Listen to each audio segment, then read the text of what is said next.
Bonjour et bienvenue dans Ostéo de demain. Aujourd'hui, on va parler ostéopathie et sport. On a eu pas mal de questions sur le sujet. On va voir si l'ostéopathie peut être spécialisée sur le sport, un sport en particulier. Et aujourd'hui, j'ai la chance de recevoir une Dream Team. Moi, je les appelle les to be free, quelque part, de l'ostéopathie du sport. Et on a aujourd'hui Mathieu Gonzalez, qui nous fait l'honneur d'être avec nous, Victor Belbéoc et Mehdi Imbert. Je suis plutôt content et un petit peu ému aujourd'hui, parce que c'est mes sauces, c'est mes potes qui viennent aujourd'hui. Il y a des trucs qu'on ne dira pas, voilà, par rapport à notre passé. Voilà, sinon je serais obligé de tuer des gens dans la salle. Et j'aimerais commencer par une petite présentation. Allez, on va faire dans ce sens-là, on est d'accord ? Ça vous va ? Très bien. Mathieu, est-ce que tu peux nous dire d'où tu viens, où est-ce que tu as été formé et peut-être ce qui t'a amené à l'ostéopathie initialement ? Donc je m'appelle Mathieu, je suis ostéo en Loire-Atlantique. D'où je viens, je suis issu d'un parcours STAPS, mais que j'ai fait par erreur. C'est-à-dire ? Réellement, je devais pas aller là-dedans, je voulais être militaire. Ok. Et j'aimais bien le sport et j'avais des amis qui passaient des tests d'entrée pour une école à Angers, une école STAPS en fait. Et j'ai suivi le pas, j'ai été pris et j'ai fait 3 ans. Et après, j'ai représenté des tests militaires où j'ai pas été pris, pour le coup. Ah, ok. Et je voulais pas continuer en STAPS et je cherchais un truc connexe avec le sport où je pouvais peut-être m'occuper un jour de sportif et machin. Et je me suis dit, tiens, ostéo ou chiro à l'époque. Et j'étais pris en chiro et pas en ostéo. Ah ouais, ok. Et j'ai harcelé l'école d'ostéo finalement au CESO Paris, qui ont fini par me prendre, qui ont dû me retrouver relou au téléphone. Il va pas nous lâcher, là, on va le prendre parce que... C'est ça. Et je suis diplômé de là-bas. Ok. Et t'avais quand même postulé pour chiro, et qu'est-ce qui fait que finalement t'as insisté pour aller en ostéo ? Je pense que j'entendais plus parler d'ostéopathie à l'époque que de chiro. Et à l'époque, la personne avec qui j'étais, elle était en chiro. Ok. Donc j'avais postulé aussi par affinité, on va dire. Et j'étais en ostéo. D'accord. Et si donc tu as fait ton parcours, tu as eu une école en 5 ans, c'est ça ? Ensuite, donc si aujourd'hui tu es ici, c'est parce que on sait que tu travailles un petit peu avec les sportifs. Quelles ont été derrière les formations que tu as pu faire, ou quelles ont été tes orientations ou les milieux dans lesquels tu as travaillé ? Juste après les études, j'ai travaillé dans le triathlon. Je m'occupais d'un club de triathlon qui évolue en première division en France. Et je suivais les athlètes sur les courses du Grand Prix, en fait. Et de temps en temps, certains athlètes sur des compétitions européennes. Et puis à côté de ça, j'ai passé un DU en urgence et traumatologie du sport. Et puis après, j'ai repris mes études lâchées en licence 3 en STAPS. Et là, je finis un master 2 en entraînement et optimisation de la performance. Puis maintenant, je travaille aussi dans le tennis sur le circuit international, mais secondaire. Donc, c'est les futurs challengers, c'est soit des joueurs qui sont en reprise, joueurs et joueuses, soit des futurs. Là, si tu as décidé de finir ton master en STAPS, c'est parce que c'était complémentaire, enfin tu sentais que tu avais besoin de ça par rapport à ton boulot d'ostéo ? Ouais, et puis j'avais besoin de quantifier et d'objectiver ce que je faisais et ce que je mesurais. Ok. Et j'ai cette curiosité des chiffres et un peu de la science et peut-être un peu rigide. Et puis je trouve que c'est très connexe avec l'ostéopathie qu'on a, parce qu'il y a des outils de mesure dont on ne se sert pas du tout et qu'on pourrait tirer des STAPS, des sciences et techniques des activités physiques, en fait, pour mesurer les effets de l'ostéopathie ou pour mieux tester les gens. Oui, il peut y avoir vraiment un combo intéressant avec les outils qu'ils ont et nous ce qu'on fait pour mesurer tout ça. C'est ça. Ok. C'est ça. Très bien, merci.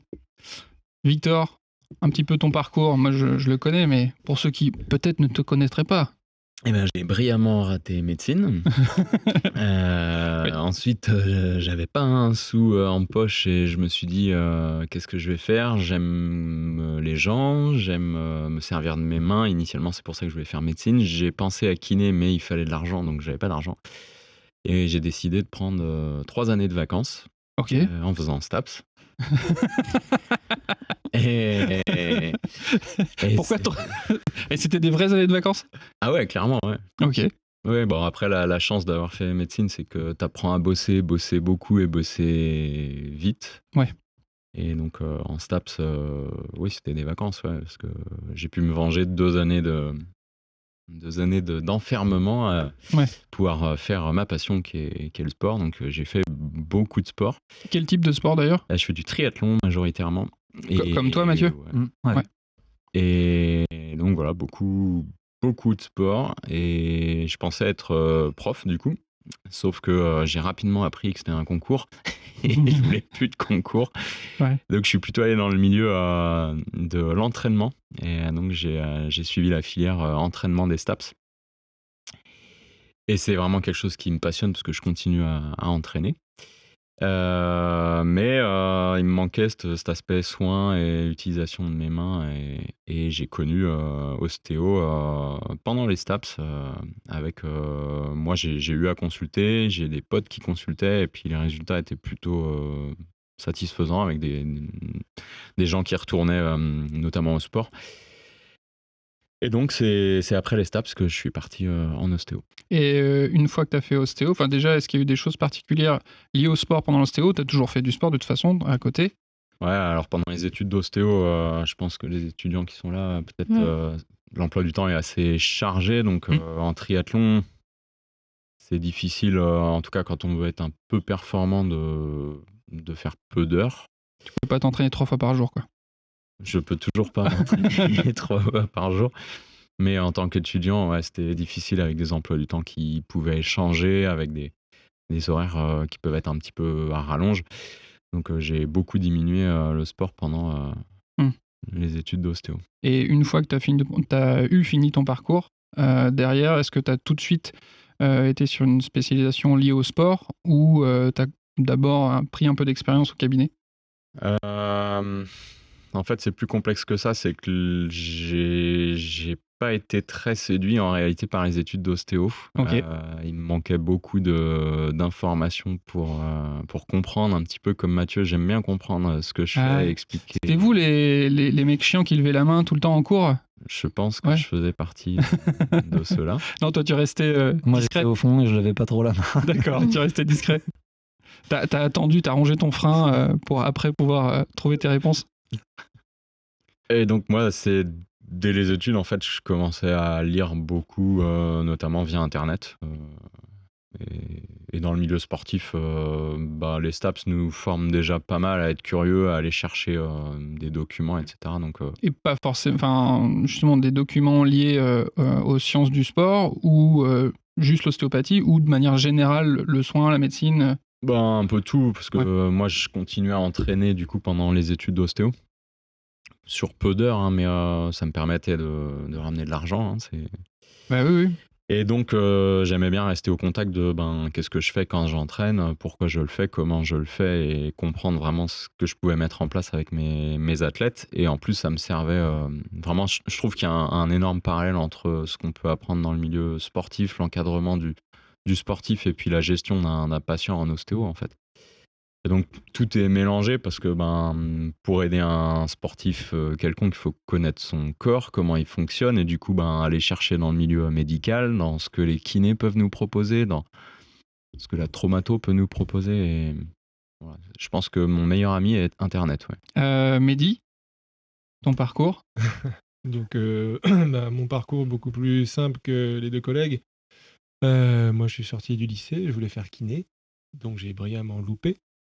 Voilà. En fait, en ostéo, c'est que des losers après qui ont brillamment réussi ensuite. Non, L'avenir j'ai le dira.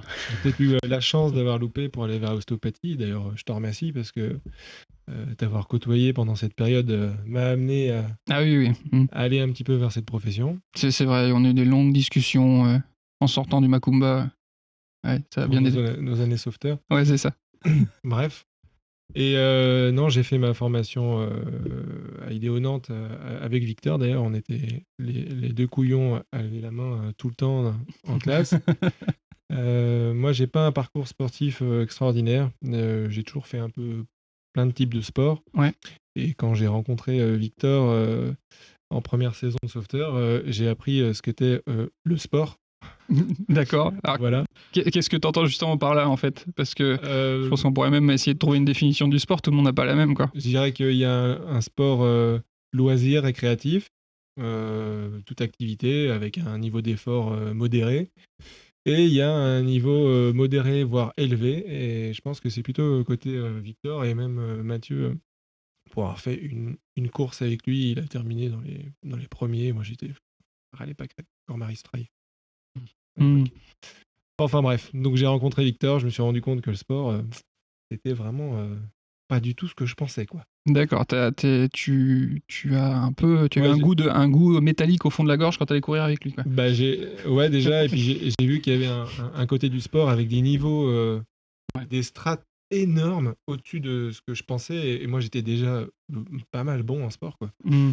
Et là je me suis rendu nul. Oui, ça t'a mis un Ah coup ouais, un coup au moral. Enfin, au moral. Au physique.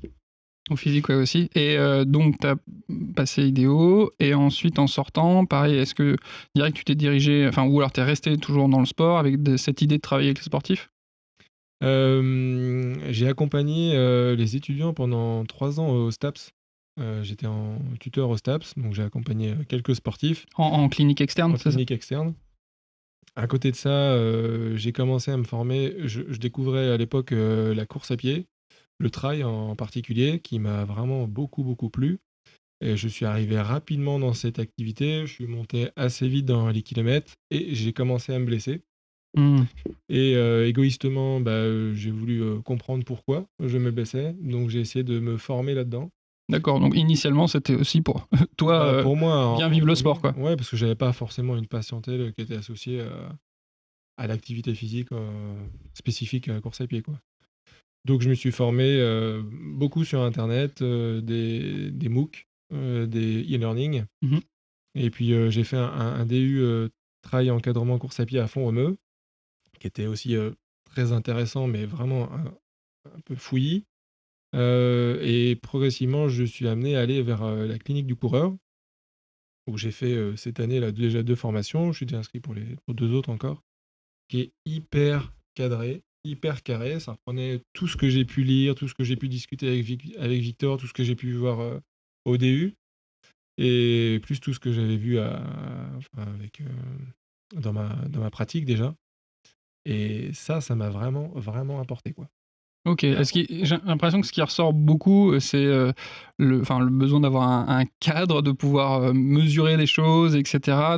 C'était, si vous en aviez besoin, pour quelle raison? C'est pour valider ce que vous faisiez peut-être, ou être sûr que ce que vous faisiez était efficace, ou à quoi ça tient ce besoin de cadre en fait, et de mesurer peut-être? Je pense qu'il y a des parallèles à faire entre les deux. Le côté mesure pour les entraîneurs, Victor, tu donneras ton avis là-dessus, c'est toi qui pratiques plus l'entraînement, mais c'est un peu une boussole.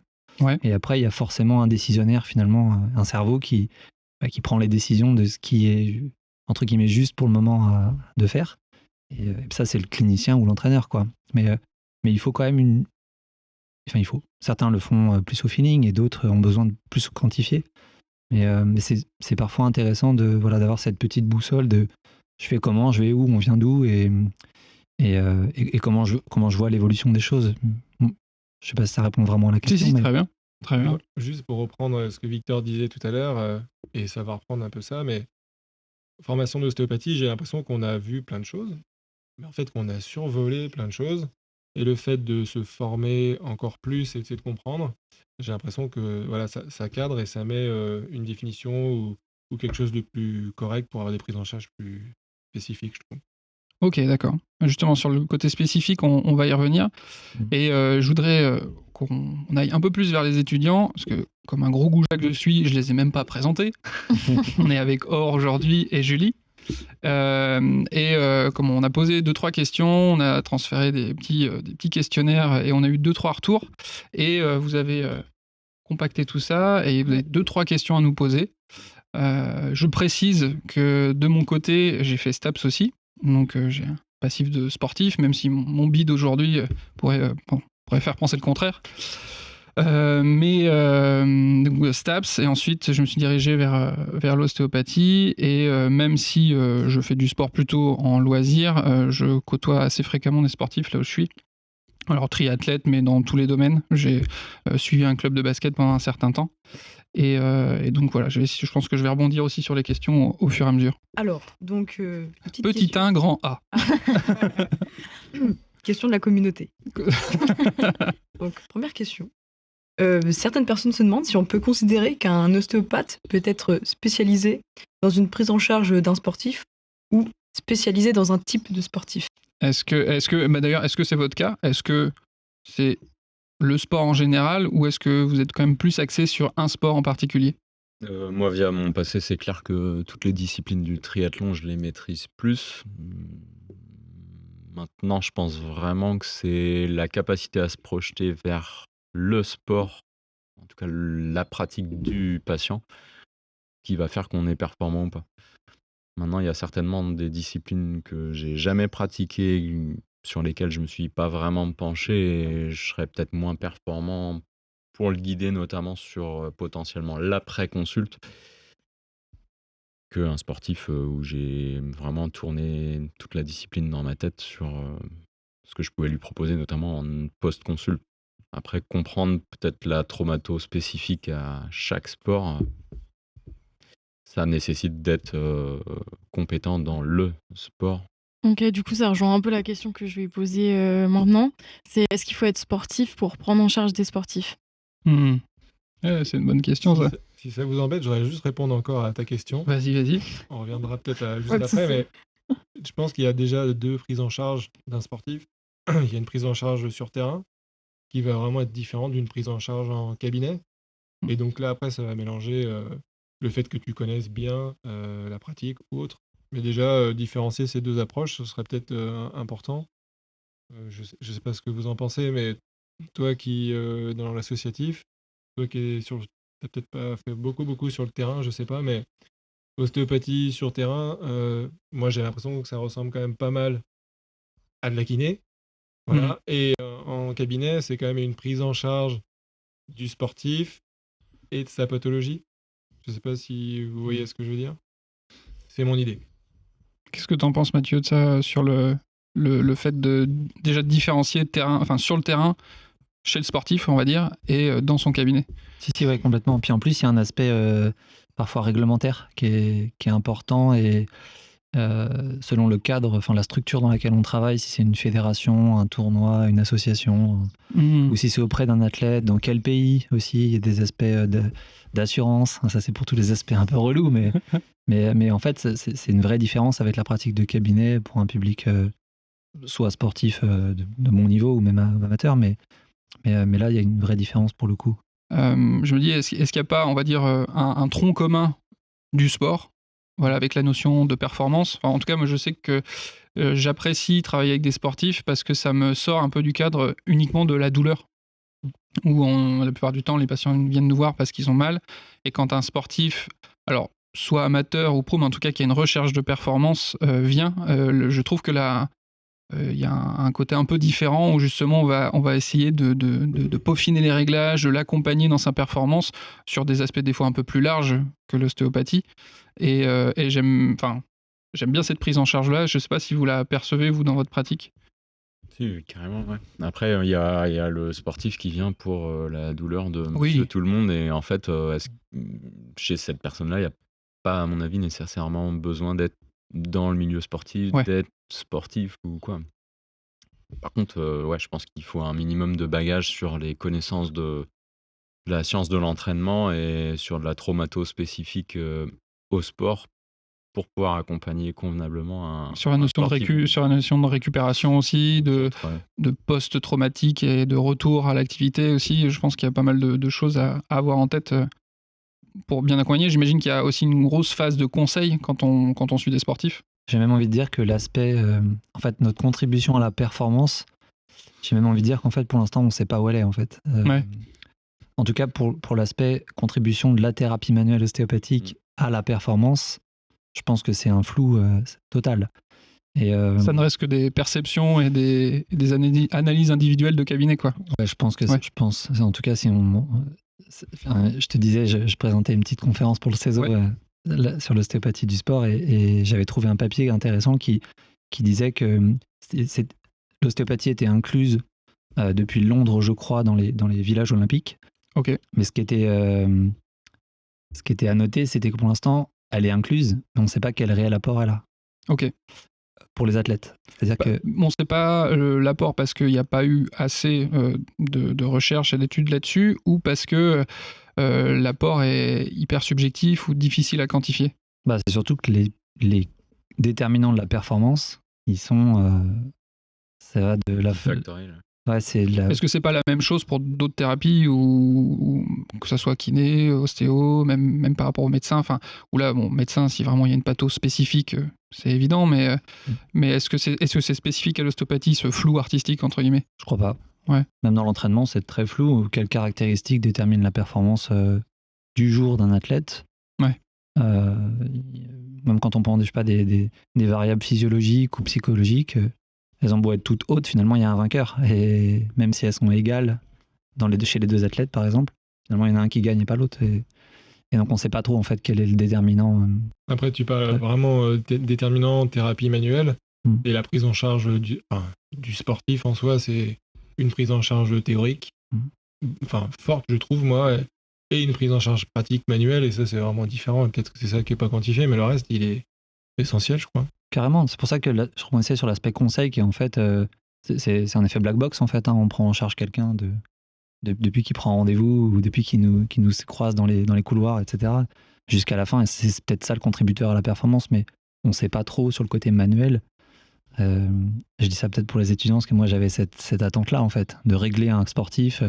On va lui régler sa quantité de flexion de genoux, son extension de hanche. Tu mets les jauges, tu remets de l'huile et c'est parti, quoi. Ouais, et puis en fait, je me suis planté, quoi. On ne peut pas raisonner. La patate. Tu parlais des facteurs de la performance. Moi, j'ai des athlètes auxquels je pense là qui ont besoin en fait de se faire rassurer. Même si moi, j'ai plutôt un discours scientifique où je lui dis clairement qu'il va bien et qu'il n'a pas nécessairement besoin de venir me voir pour aller mieux ou pour performer. Ils ont besoin et ils viennent quand même en cabinet. Ils ont besoin même pré-performance ou avant une compète. Je veux être sûr que tout va bien. T'es sûr que tout est ok? Ouais, c'est bon. Même si à chaque fois j'ai le même discours, de lui dire que tout va bien et... Comment? Le fameux bilan. Ouais, le bilan. On vient pour un bilan. Exactement. Et donc Julie, tu te dis, ta question, c'était par rapport à... faut-il être sportif pour prendre en charge des sportifs? Toi, t'en penses quoi? Est-ce qu'il faut je pense que ça a une plus-value quand même. Ouais, c'est une aide. Sportif. Ouais, oui. Parce que rien que pour faire un sport, par exemple la course, je pense qu'il faut courir pour comprendre un peu les... Faut être assez fou pour courir, pour comprendre son patient. Pour comprendre, ouais, je pense. Et puis aussi, c'est un peu le même domaine, donc on s'intéresse... par exemple, je pense aux chaussures, genre proposer un chaussage ou des choses comme ça, conseiller au mieux, quoi. Et je te repose la question, si t'es pas sportif, qu'est-ce qui te permet de prendre en charge correctement un patient sportif en charge? Ouais, je sais pas trop. En fait, là, c'est l'apport théorique. Ouais. T'as l'apport théorique et puis l'apport pratique. Du coup, si t'es plus pratiquant dans le triathlon, t'arriveras bien à prendre en charge un patient peut-être plus dans le triathlon. T'auras plus de connaissances théoriques.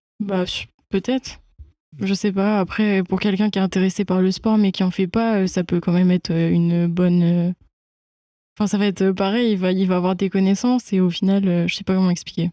Non, je pense que c'est aussi dans la relation au patient où, en gros, il y a une légitimité. C'est-à-dire que ce soit pour toi en tant que praticien, t'as l'impression de savoir de quoi tu parles, même si ça se trouve tu te plantes, mais en tout cas tu te sens légitime, et le patient lui en retour il vient te voir, t'es dans son club par exemple et tu cours avec lui et a priori il dit bon, il va pas faire de conneries. Donc déjà je pense qu'il y a ce rapport là en fait, quand on se reconnaît en tant que sportif dans la même chose, ça peut apporter un plus dans la relation au patient. Ouais, même une attente pour le coup. Il y a une sorte d'attente soit de résultats, soit de... Oui, c'est vrai. Enfin, ça prédispose aussi, il connaît bien mon truc, il va bien le comprendre et ça contribue en fait à la relation et aux effets certainement. Qui réussissent à se mettre à sa place du coup. Il y a de ça, puis on parle peut-être tous le même langage aussi. Ouais, c'est ça. Ouais, des fois, même si je commence à connaître des fois les triathlètes, ils sont un peu fous, quoi. Surtout sur l'alimentation. Ouais, ah oui. Bah, d'ailleurs, je rebondis. Alors, je sais pas s'il y a ce type de questions. Vous me Sur direz. l'alimentation? Sur l'alimentation, mais sur le fait qu'il y a une forme de. Alors, c'est pour l'alimentation orthorexie, mais de manière générale, en fait, d'hyper-contrôle. Où il y a beaucoup de sportifs, vraiment, on a l'impression qu'ils veulent. Justement, alors peut-être que c'est parce que vous êtes sportif que vous avez ça aussi dans votre pratique de l'ostéopathie, mais voilà, il faut que je cours tant de temps, ils font des programmes précis, je mange tant de trucs. Est-ce que vous êtes confronté à ça par rapport à vos patients? Est-ce que vous l'avez vécu? Et vous en êtes où par rapport au discours là-dessus? Alors moi j'ai jamais eu un vraiment gros niveau en sport, mais il y a un moment où j'en faisais beaucoup. Et effectivement, le poids en fait était un élément déterminant de la performance, donc fallait un petit peu faire gaffe à ce qu'on mangeait. Mais ça me fait rebondir sur une autre notion qui est plus je me forme dans tous les domaines, donc là on est dans le milieu sportif, mais plus en fait je me rends compte que c'est extrêmement complexe et que c'est impossible de tout maîtriser. Ouais. Et pour l'alimentation, je dois avoir fait l'équivalent de 5 formations en diététique à travers mon parcours. Les discours, ils sont quasiment jamais les mêmes. Je sais que je ne sais pas, quoi. T'en es là. Et ouais. Et ils sont quasiment jamais les mêmes. À chaque fois, c'est des discours assez extrémistes. Il faut manger une demi-cuillère d'huile de noix pressée à froid par jour, avec un quart de cuillère à soupe d'huile de graines de sésame. Voilà, pas dépasser tant de grammes de tel truc. Et à côté de ça, on a des athlètes avec des performances internationales, notamment sur les réseaux sociaux, qui s'amusent à publier leur régime alimentaire. Et c'est n'importe quoi. Enfin, il n'y a pas de logique, quoi. Voilà. Et il y a un moment, quand. Alors, moi, je parle pour le triathlon, mais quand on a des athlètes qui tournent à près de 30-35 heures de sport par semaine, ils peuvent un petit peu manger. Alors, j'ai pas envie de dire n'importe quoi, mais il y a un moment, il faut mettre de l'essence dans la voiture, quoi. Donc, ouais, l'aspect alimentaire, je pense qu'il y a tout un foin, il y a tout un aspect commercial avec un effet placebo qui a un bon effet, mais qui, pour le coup, coûte, je pense, cher. Ouais. Et non, chacun fait ses choix. Si vous avez besoin d'un effet placebo ou pas pour performer. Est-ce que tu as un point de vue par rapport à ça, sur on va dire l'hyper-contrôle, ou est-ce que vous avez eu des difficultés sur... Non, je suis moins confronté à ça. Moi, je prends plus en charge des coureurs de trail, ultra-trail. Et l'alimentation, elle est carrément faite en amont, en fait, dans leur entraînement, dans leur sortie longue. C'est eux qui vont apprendre à gérer leur alimentation et ce que leur système digestif va pouvoir accepter ou pas pendant un effort de longue distance. Après, c'est plus les rassurer dans la bonne pratique à faire et ne pas acheter le dernier gel de marque pour cette nouvelle course, par exemple. Mais moi, ça reste assez succinct. Ne pas essayer un nouveau régime avant une nouvelle course, les régimes cétogéniques, etc. Et plus dans le conseil, mais l'accompagnement. Mais non, il n'y a pas de... C'est pas aussi poussé que Victor et Mathieu. C'est pareil, il n'y a rien de poussé. Et j'avoue que je me sens pas hyper compétent là-dedans, donc je pars pas trop dans ces débats-là. Dans ces discussions-là avec les gens. Alors, justement, quand vous ne vous sentez pas, par exemple, compétent sur un domaine où plus tu te formes, plus tu te rends compte que tu sais pas, tu considères que tu n'es pas assez compétent, un patient vous pose la question qu'est-ce que je dois manger? Quel va être votre discours vis-à-vis de lui, en fait? Vous lui répondez quoi? Je sais pas, j'ai une grosse compète. Je prends l'exemple du triathlon, par exemple. Je vais essayer de rendre le truc, de rationaliser un petit peu, mais sans rentrer dans les dogmes. Par exemple, voilà, les besoins, en gros, on sait que c'est, par exemple, 40 grammes de glucides par heure, en moyenne. Et ben, tu vois, déjà ça. Non, mais après, il prend ce qu'il veut, en fait. Ouais. Il mange ce qu'il aime. Et puis, il peut aussi estimer ses besoins caloriques sur ses entraînements. Et je vais essayer plutôt de le guider dans ce sens-là, plutôt que de lui dire mange ci, mange ça. Mais surtout, mange ce que tu as l'habitude de manger. Ouais. Et ce qui passe bien, en fait, ce que tu arrives à... Peut-être lui proposer d'être attentif, justement, comme tu disais, ce dont il a besoin. Ça veut dire quoi? C'est-à-dire, est-ce qu'il s'est senti faible après un entraînement? Est-ce qu'il a l'impression d'avoir fait une contre-performance? Ça peut être des signaux qu'on peut leur dire d'observer en fonction de la période d'entraînement, etc. Déjà, de les questionner, mais comme on ferait avec n'importe quel Ouais, patient, c'est ça. en fait, sur comment vous faites aujourd'hui, est-ce que c'est cohérent ou pas, est-ce qu'il y a des signes de fatigue ou de surcharge alimentaire, parce qu'il peut y avoir, enfin nous dans le milieu du triathlon, vraiment l'alimentation sur des gars qui préparent un Ironman, c'est hyper important de s'alimenter entre guillemets justement, et donc d'analyser déjà est-ce que c'est cohérent ou pas. Si la question elle vient, c'est que forcément ça semble pas être cohérent, et dans ce cas-là, et vraiment comme le disait Mehdi en amont, c'est de faire des tests avec est-ce qu'il tolère plus ou tel type d'alimentation ou tel autre, en quelle quantité et sur des sorties longues. Donc c'est vraiment un travail très avant. Après, je pense que si le niveau du sportif est vraiment élevé, moi j'hésite pas en tout cas à renvoyer vers des diététiciens du sport qui vont gérer ça vraiment spécifiquement avec l'athlète, quoi. On a parlé un peu de la nutrition, mais est-ce qu'il y a d'autres approches où on peut conseiller plutôt, accompagner surtout le sportif? Je pense notamment au tape et au strap. Est-ce que vous l'utilisez? Et Qui se sinon, lance? quel est votre avis sur l'utilisation de ces outils, justement? Alors moi j'ai fait une formation en tape. Il va nous sortir le parchemin. Moi aussi. Je vais pas me faire d'amis, mais c'est du pipeau. Ouais, t'as l'impression que... Ouais. Après, dans certains cas de figure, je m'en sers beaucoup plus avec un aspect placebo, encore une fois, et j'hésite pas à le dire aux patients, en fait. Pour rassurer. Ouais, c'est ça, ouais. D'accompagnement. Et parfois, il y a de bons résultats. Mais je pense qu'Ila Mathieu va nous guider, mais il y a quelques papiers qui sont sortis qui sont pas trop favorables au tape. J'ai pas les références. Ok. On peut... je peux demander à mon acolyte de les mettre après en post-prod. Il n'y a pas de problème. Pour le strap, ouais, je pense qu'il y a besoin, mais surtout dans les sports comme Pierre-Yves a pu encadrer, les sports avec contact, fort changement d'appui, ou peut-être, comme le disait Mehdi, sur une compétition en direct, d'être capable de maîtriser. Après, très honnêtement, moi, dans les sports que j'encadre, j'en fais peu des straps. Ça m'arrive d'en faire, mais j'en fais peu, et notamment parce que je fais pas du direct, là où, à mon avis, c'est indispensable de maîtriser un bon strap. Je pense que ouais, le tape, les bouquins suffisent largement à Non, mais avoir une base. la question, c'est quand est-ce qu'on doit l'utiliser? Pourquoi? Si c'est dans l'urgence, quelqu'un qui s'est blessé, strapper une cheville, la mettre en mode protection, etc. Oui, je crois que c'est intéressant.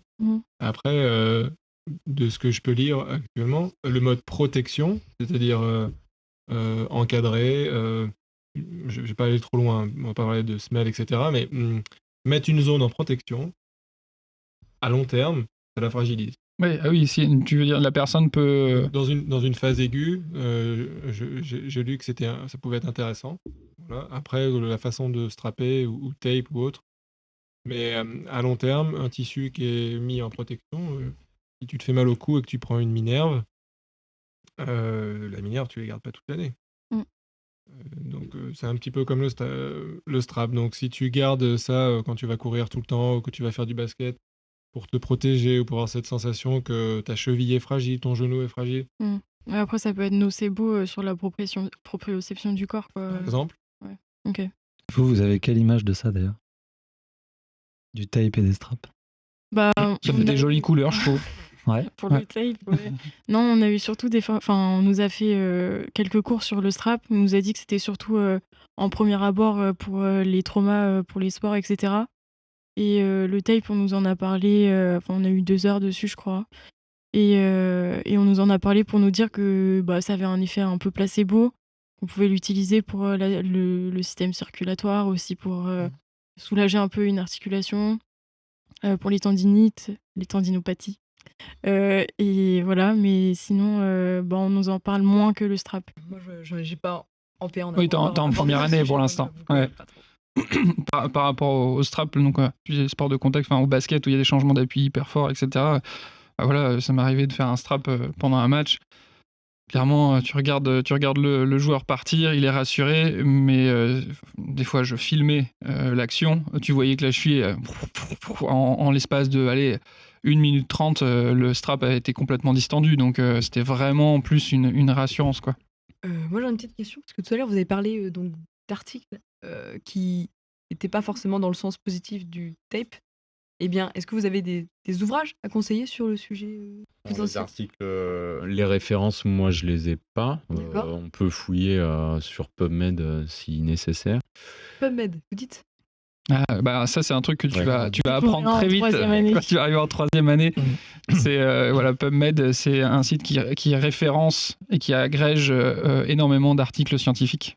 D'accord, ok. Voilà. Et vous avez parlé aussi de la clinique du coureur tout à l'heure. Ouais. Du coup, votre avis sur l'ouvrage? Le livre de Blaise Dubois, Prévention des blessures, là, en course à pied. Ouais. Eh bien, en fait, moi, je l'ai rencontré sur la première formation que j'ai faite. Je trouve que le livre est excellent, il est bien référencé. De ce que je peux savoir, et je veux pas faire la pub, mais concrètement, le livre, il prend aucune com. Ok. Quand il- Non, leur fonctionnement à la clinique du coureur, c'est qu'ils prennent chaque année, donc ça, c'est eux qui l'expliquent, ils prennent chaque année des 100 000 articles. Il y a c'est Jean-François Escuyer, je crois, qui s'occupe de faire un tri de l'ensemble des articles. Et ils vont sélectionner tous les articles, vérifier matériel, méthode, les résultats, comment ils font ce truc-là, comment ça se passe. Mhm. Et ils vont sélectionner à peu près 400 articles par an qu'ils vont conserver. Et en fonction de ça, ils vont pas dire c'est comme ça que ça se passe, mais ils vont prendre les observations et dire bah voilà ce qu'on retrouve aujourd'hui. Et c'est comme ça qu'ils vont fabriquer leur bouquin. Et c'est de ce qu'explique Blaise, la façon dont ils fonctionnent depuis des années. D'accord. Donc en fait, chaque année, il y a une nouvelle édition à peu Voilà. près. Alors non, il y a pas, je sais pas s'il y a plusieurs éditions. Je crois qu'il y en a Là, une je qui est sais qu'il y en sortie. a une qui va sortir en mai pour cette année-là, mais sinon J'imagine après, qu'ils doivent mettre à jour en fonction des dernières recherches, mais ils ont l'air vraiment de fonctionner à l'observationnel. Pour avoir fait les formations avec eux, il n'y a rien qui est acté. Il semblerait que ce soit ça. Mm. Bon bah génial. Et ils ont qu'une envie, c'est d'être questionnés et de tout remettre en cause pour essayer de comprendre comment ça fonctionne. Ok. Et ça, du coup, ça vous gêne pas l'aspect il semblerait de pas être sûr, vous avez l'air un peu rigide sur. Mais en fait, là c'est une question. Je On t'attienne. veut des réponses concrètes. On peut jamais être sûr. Ouais. On peut se rapprocher avec. On peut se rapprocher. Je pense qu'une des critiques qu'il peut y avoir envers l'ostéopathie, on peut le retrouver dans ta remarque, c'est l'ostéo de l'époque, ils avaient certaines connaissances. Notre métier s'est formé sur ces connaissances-là, mais aujourd'hui elles ont évolué et je pense que la pratique que toi tu peux avoir en P1, ça sera pas du tout la même que les premiers ostéos. Dans le milieu sportif, c'est la même chose, c'est-à-dire qu'à un moment donné, on a des données. Ça me fait penser à la prise en charge d'une lésion tissulaire. Il y a eu des évolutions relativement récentes et l'utilisation de la glace, par exemple, on le fait de moins en moins. Mm. Et donc à l'époque et pendant des années, la glace c'était systématique, la bombe Rice. de froid c'était voilà Rice. Ouais. Et en fait ça a évolué et aujourd'hui on est sur l'acronyme Peace Peace and Love, voilà c'est ça. Et donc oui, à la fois, je pense qu'on est assez fan de choses précises, mais en même temps, quand tu te renseignes un petit peu, tu te rends compte qu'il y a peu de choses vraiment précises. Donc c'est plutôt est-ce qu'on avance avec les données de notre temps ou pas? Ok. En fait, là où, en tout cas, où je vous sens précis, c'est dans la démarche. Ouais. Mais après, voilà, on peut pas appliquer des dogmes et avoir des vérités à chaque fois sur la manière de faire. Dans ce que je rencontre, enfin, quand je rencontre que ce soit des sportifs ou non, hein, mais les patients, enfin, j'ai l'impression qu'à chaque fois, pour prendre à zéro les choses et l'individualiser pour chaque personne, et peut-être, je sais pas si je le retrouve plus chez les sportifs, mais des fois, il y a vraiment une demande de conseils précis en disant moi, je dois faire quoi, à quel moment et comment. Et des fois, j'ai l'impression qu'ils nous remettent leur santé dans nos mains. Et c'est toute la difficulté, des fois, c'est de retourner le truc en disant non, c'est quand même ton corps. Donc ça serait bien que tu te renseignes un petit peu. Je peux te donner des voies, des directions, mais voilà, c'est pas moi qui suis responsable de toi. Je sais pas comment vous le percevez ça. Ouais, c'est là où je pense des connaissances ou des formations dans notamment la gestion d'un sportif. Je pense à la quantification du stress mécanique. C'est ce qu'évoque beaucoup Blaise Dubois et c'est ce qu'utilisent énormément les kinés aujourd'hui. Mise en place d'une planification pour un sportif, c'est-à-dire comment je vais l'amener à faire une performance à un moment donné et comment je vais accompagner notamment son entraînement. c'est ça qui va permettre de répondre à la question du patient de Pierre-Yves, c'est qu'est-ce que je fais à quel moment? Si vous n'avez pas été un peu curieux ou formé sur ce que Mais les paramètres que j'ai là où je voulais cités, en venir, c'est est-ce qu'il y a pas un risque justement alors je pense que quand tu entraînes quelqu'un et surtout quand tu es coach, c'est important d'avoir un programme et que le sportif se sente accompagné et avoir un cadre, mais de tout de suite lui apporter les réponses et de lui donner un cadre, enfin, tu vois, que ce soit toi, finalement, qui lui dise tout. Est-ce que c'est pas, est-ce qu'il y a pas un danger à ce que finalement il s'en remette toujours aux autres, plutôt que de prendre un peu en charge, sa santé, quoi? Si, carrément. Après, moi, j'ai tendance à beaucoup donner de documents, enfin beaucoup, je donne en tout cas des documents à mes patients en post-séance. Donc, par exemple, la clinique du coureur ou des vidéos que j'ai pu enregistrer, voilà. Et en fait, ça va participer à la réponse ou en tout cas l'aider à trouver une réponse qu'il va pouvoir analyser derrière. Il y a un truc qui est intéressant, que ce soit en ostéopathie ou la gestion d'un sportif, c'est de fonctionner à l'observationnel et du coup, proposer des choses à ton patient, même si tu as la meilleure pratique possible parce que tu as lu tant d'articles et que tu sais que globalement c'est ça qui fonctionne. Tu sais pas si ça va fonctionner pour ton patient à ce moment-là. Donc, une façon de responsabiliser le patient, donc de le mettre acteur dans son traitement, c'est de l'amener à tester quelque chose. D'accord? Tu lui présentes la théorie, tu lui donnes un programme précis, on va tester, ça fonctionne, génial. Ça fonctionne pas, ben, on va essayer de voir ce qui n'a pas fonctionné et d'avancer comme ça. Ok. Et observationnel, c'est en fonction de lui, ce qu'il fait. Enfin, c'est. Ah, les résultats qui vont être associés à ce que tu fais.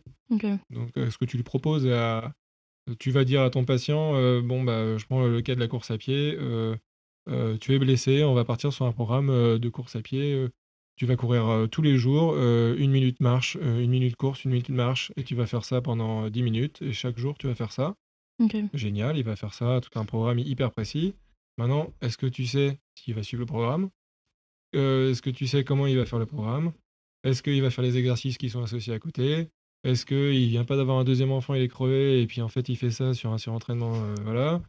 Il bouffe mal. Il bouffe mal. Donc en fait, voilà, tu lui mets en place quelque chose, lui il va essayer. C'est pas dit qu'il va réussir.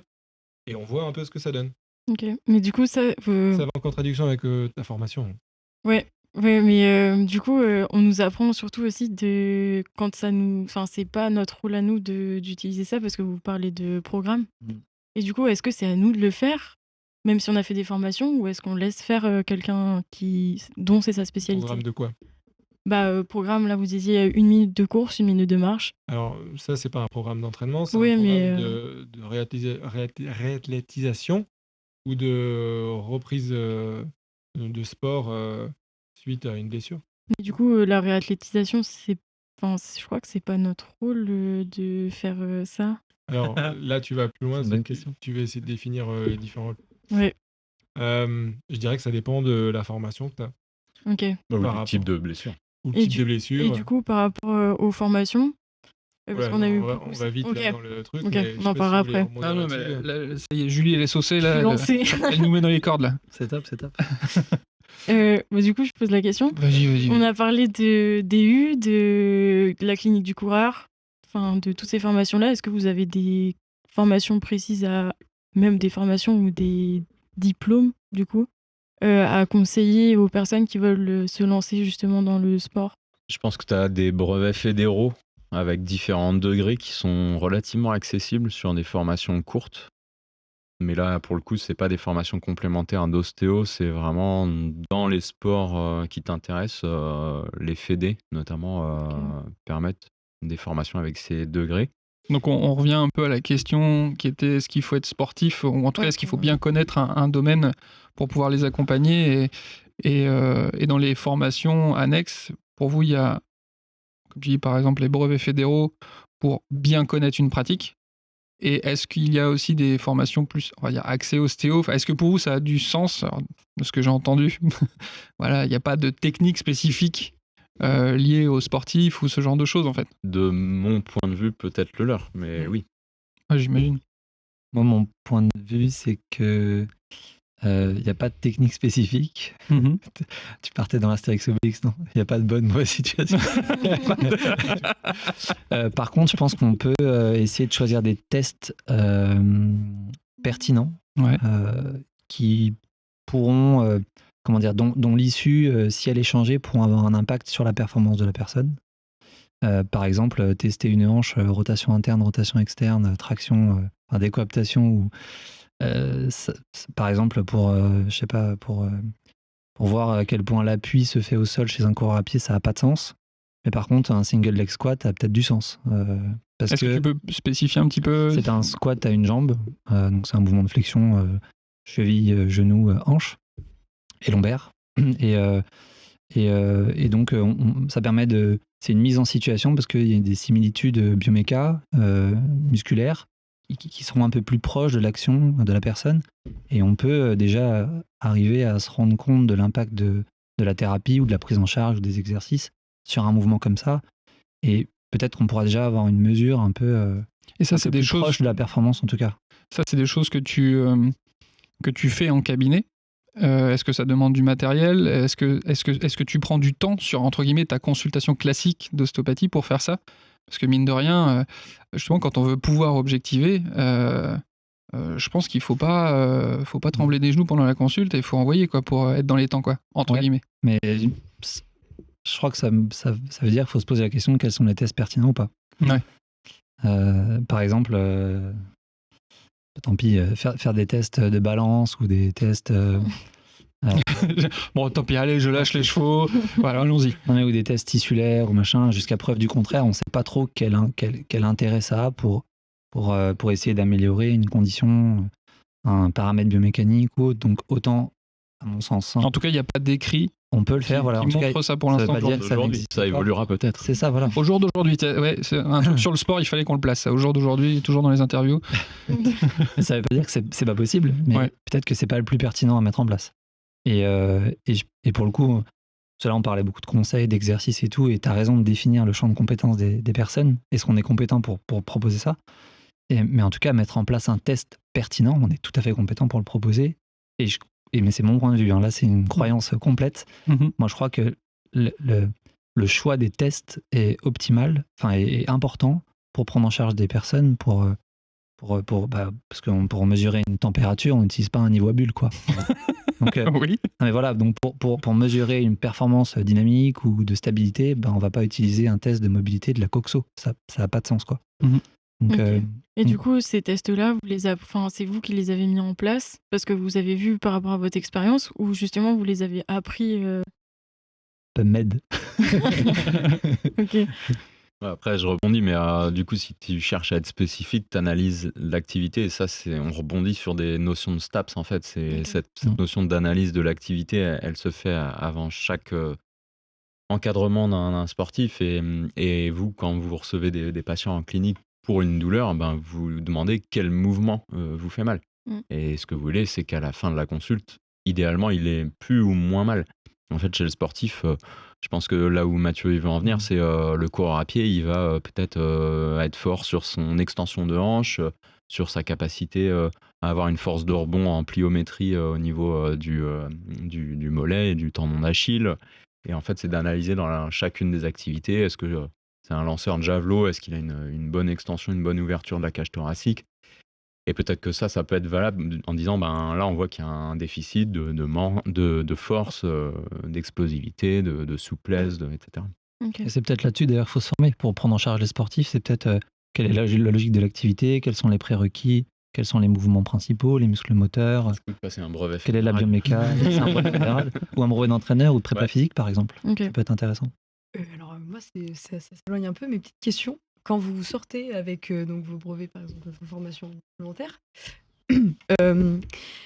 comment vous faites pour avoir vos contacts, pour aller trouver telle équipe, tel sportif? C'est parce que vous avez déjà eu des contacts d'extérieur, parce que vous avez de la famille, des amis, ou vous allez sur Internet, vous allez voir les clubs? Comment vous faites pour trouver ce petit Comment on contact? démarche? Ouais. Dans votre cas, parlons de votre expérience. Ça s'est passé comment pour vous, pour, entre guillemets, intégrer le milieu sportif? Ou a priori, vous étiez déjà très sportifs tous les deux, donc vous deviez avoir 2-3 personnes autour de vous dans le domaine. Comme tu veux. Non, mais si. Moi, alors, j'ai un côté commercial qui est très, très mauvais. Je déteste faire de la Jean-Michel, je me pub tire une balle. Et donc, j'ai pas cherché à contacter.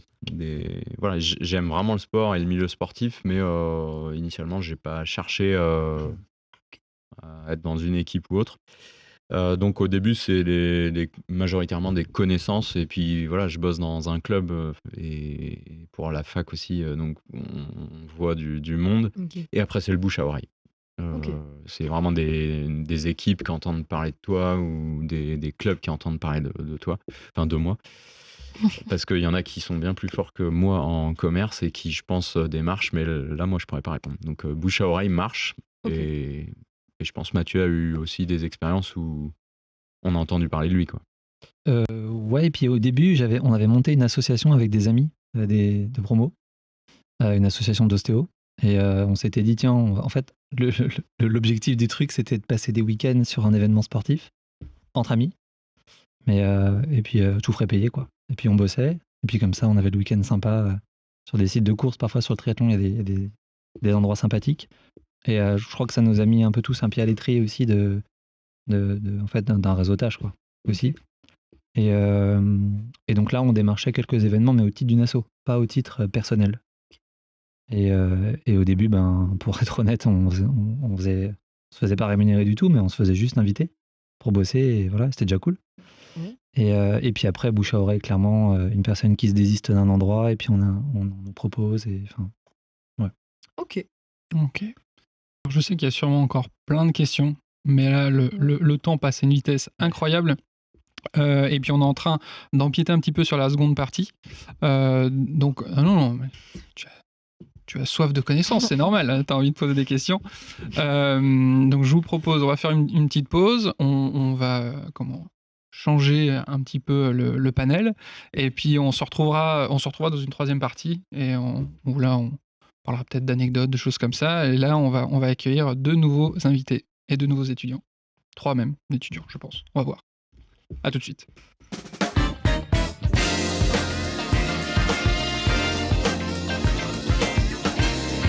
Allez, nous voici dans la partie 2. On reçoit 2 nouvelles personnes qui travaillent aussi auprès des sportifs et qui sont eux-mêmes sportifs. On le voit à ton œil, hein, t'as pris, donc j'ai cru comprendre, une fourchette voilà, au rugby. Un très bon moment. Un très bon moment que tu as apprécié. Que de l'amour. Je vous laisse vous présenter. Donc on a avec nous Thibaut Galibert, Éline Lucet. Et Éline, donc toi tu es sortie de l'école il y a peu de temps. Ouais, promotion 2021. Ouais, promotion 2021. Toi, 2020, pardon, excuse-moi. 2020. Et toi, Thibaut? De 2018. 2018, ok. Vous êtes tous les deux près des sportifs. Dans quel domaine, déjà toi-même, es-tu sportive, et dans quel domaine tu sévis? Alors moi, je fais du pentathlon moderne. Ok. Pour ceux qui connaissent pas, en fait, c'est composé d'escrime, natation, équitation, tir au pistolet, course. Ok, donc hyper simple d'organiser son planning pour l'entraînement, j'imagine. Voilà, totalement. Ouais. C'est facile. Pendant les études, ça devait être parfait.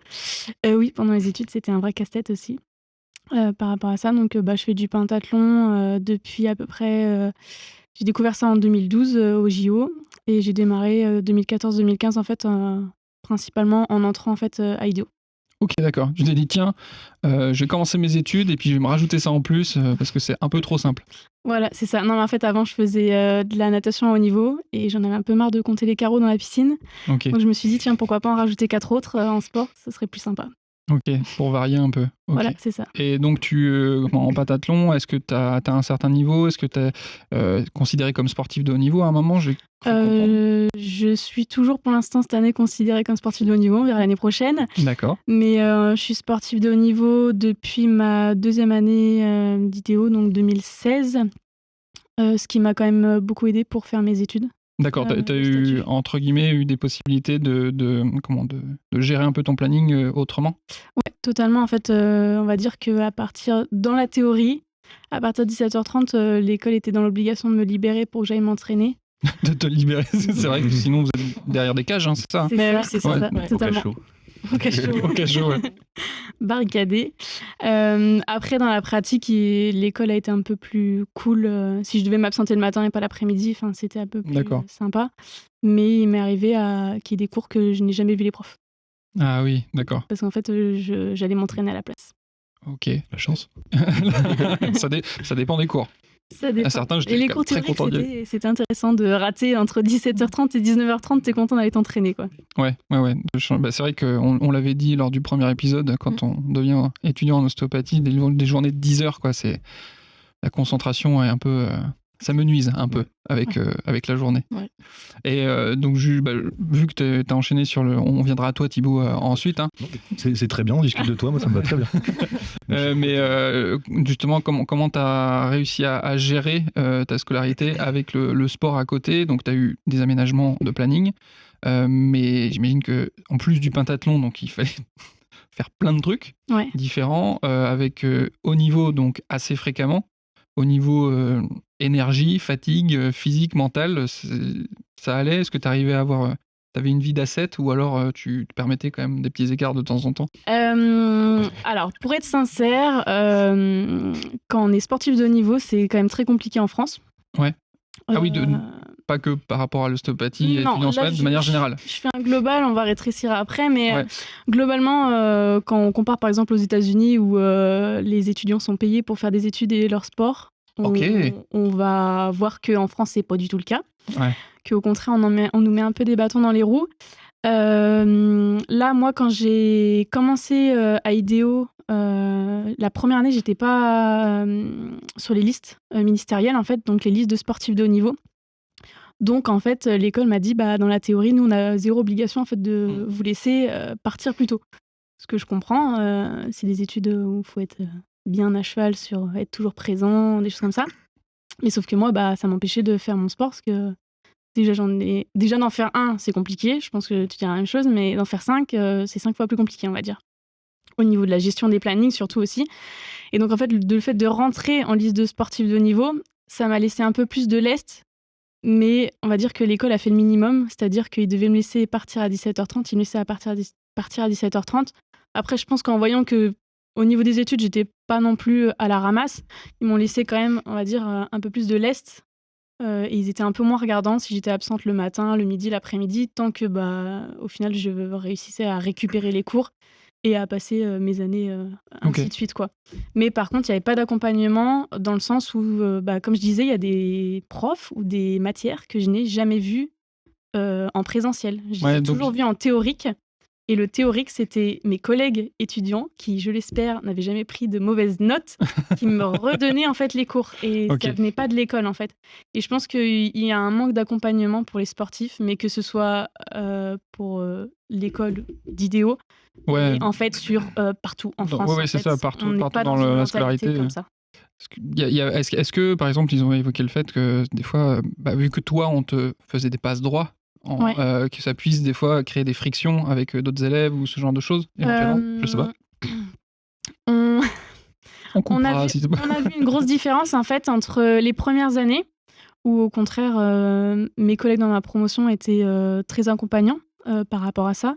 Dans le soutien, les personnes étaient étonnées que j'arrive à suivre les cours tout en faisant mon sport. Il y avait quand même forcément certaines personnes qui disaient c'est cool, toi, tu pars, il est 17h, ou tu viens ce matin, t'as fait la grasse mat et tout. Non, en fait, moi, à 6h, j'étais dans l'eau, en fait. Donc, toi, tu faisais la grasse mat par rapport à moi, ce que je faisais, quoi. C'était un peu ça. Donc, il fallait remettre un peu le contexte. Par contre, en 5e année, ça a mis beaucoup de tension. On était l'année du Covid, donc ça a mis aussi beaucoup de tension là-dessus. Et moi, le fait c'est vrai que t'as accumulé pas mal de trucs, quand même. Ouais, pas mal. C'était pas mal. Et en fait, l'année du Covid, en fait, on a fait plus de cours, plus de cliniques. Enfin, c'était plus chargé pour rattraper les mois, en fait, où on a été confinés. Ok. Et donc, moi, en fait, j'avais la possibilité de partir, mais il fallait quand même toujours que... Moi, j'avais l'obligation d'avoir le même quota de patients à la fin d'année qu'un étudiant, on va dire, lambda. Et ça a mis beaucoup de friction, comme quoi il y avait de la jalousie, que moi, je parte. Donc, ça veut dire que tu es prioritaire sur certaines choses. Alors, moi, j'ai jamais demandé de priorité. J'ai toujours dit, je me débrouillerai, même si je suis absente 3 heures de clinique. mais ça a mis beaucoup de friction. Mais je veux bien croire qu'arriver en 5e année avec... moi, je me rappelle de ça quand j'étais étudiant, l'inquiétude d'avoir assez de patients pour valider son diplôme. Je pense qu'il y a beaucoup de stress qui monte. Et c'est vrai que quand on voit que pour certains, c'est un peu différent, il peut y avoir une sensation des fois d'injustice qui est bonne ou mauvaise, hein, mais effectivement, ça doit être un peu tendu de temps en temps. Ouais. Pourtant, moi, je trouve qu'on était quand même une promotion qui était assez soudée. Okay. Mais de toute façon, on l'avait vu sur les promotions précédentes, où de toute façon, en 5e année, forcément, ça se frite un petit peu pour la recherche de boulot, le diplôme. Enfin, on a toujours vu que c'était un peu compliqué. Et je pense que ça le sera dans toutes les promotions. Et on l'a bien vu, en fait. Enfin, en tout cas, moi, je l'ai vécu, pas forcément pour la recherche de travail, mais parce que je partais plutôt pour m'entraîner, quoi.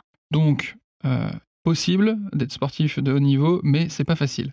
Ouais, en même temps que les études. Il faut être bien organisé, je pense. Il faut avoir une bonne organisation et être bon dans les études aussi, parce qu'on a moins de temps de travailler qu'une personne. Il faut être efficace, quoi. Ouais, c'est ça, il faut aller droit au but. Ouais, straight to the point. Thibaut, toi, ton parcours, qu'en est-il? Mon parcours, moi je fais partie des derniers qui ont eu la chance de pouvoir faire STAPS et avoir une passerelle. Ah oui, comme tout bon ostéo, pas très bon, je voulais d'abord faire kiné. Et donc j'ai fait ma première année de STAPS, que j'ai plutôt pas trop mal réussi. Je me suis pété la cheville. Donc du coup j'ai fait une prise en charge ostéo et kiné. Et donc du coup je me suis rendu compte que c'était l'ostéo qui me convenait le plus. Et du coup j'ai eu la chance de pouvoir me réorienter, arriver directement en 2e année d'ostéo. Et j'ai charbonné. Et après, je suis arrivé à Nantes et j'ai pu jouer à un niveau assez correct. Donc, dans quel domaine? Au rugby. Parce qu'on en a parlé un petit peu rapidement pour préciser. On en parlait avant. Ouais. Moi, j'ai joué au rugby de manière assez sérieuse, on va dire. Et du coup, voilà, j'ai terminé mes études en serrant les fesses, comme tout bon sportif. Dès que tu es sorti, tu as de suite travaillé dans le milieu sportif. Est-ce que tu as ouvert ton cabinet, pris un peu d'expérience d'abord en cabinet? Comment ça s'est passé? Alors, moi, j'ai toujours une appétence pour le sportif. C'est quelque chose qui me parlait le plus. Et contrairement à certaines collègues qui étaient plus vers la gériatrie, moi, c'était plus le sportif. J'ai d'abord commencé par faire un petit remplat sur Le Mans parce que j'étais là-bas. Et après, j'ai suivi mon ex-conjointe sur Clermont-Ferrand où j'ai pu avoir un contact pour rentrer à l'équipe féminine de l'ASM, en rugby féminin.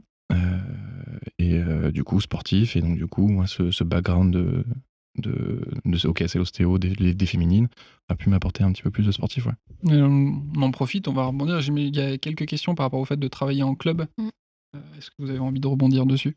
Ouais, moi je me demandais, est-ce que c'est facile de rentrer dans un club en tant qu'ostéo? En sortie de diplôme? En sortie de diplôme ou en général en fait? Alors c'est assez compliqué. Alors déjà il faut savoir, c'est la question que vous posiez en début d'émission. C'est est-ce que tu es sportif ou pas? Si tu es sportif, ça veut dire que tu as déjà quelques contacts. Et dans ces cas-là, ça va être beaucoup plus simple. Après, juste rentrer parce que tu es bon dans ce que tu fais, c'est bien, le bouche-oreille c'est bien, mais en général c'est du piston et c'est très fermé, surtout si le haut niveau c'est ce qui vous botte. Moi c'était mon cas et c'est compliqué, il faut avoir les bons contacts ou être excessivement bon. Ouais, avoir déjà montré patte blanche. C'est patte blanche et en tant qu'ostéo, c'est hyper compliqué parce que les clubs cherchent des kinés en priorité. Ouais. C'est ce que vous disiez en début d'émission. Question d'assurance, de mentalité et ou des kinés ostéo. Mais dans ces cas-là, il faut avoir l'information kiné de base. Donc assez compliqué, toujours pareil. Donc faut s'accrocher un peu à son slip pour rentrer directement dans un club. Dans un club de haut niveau. Ah, ok. Et ça revient. Pardon, vas-y. Pour rebondir là-dessus, kiné ostéo ou préparateur physique.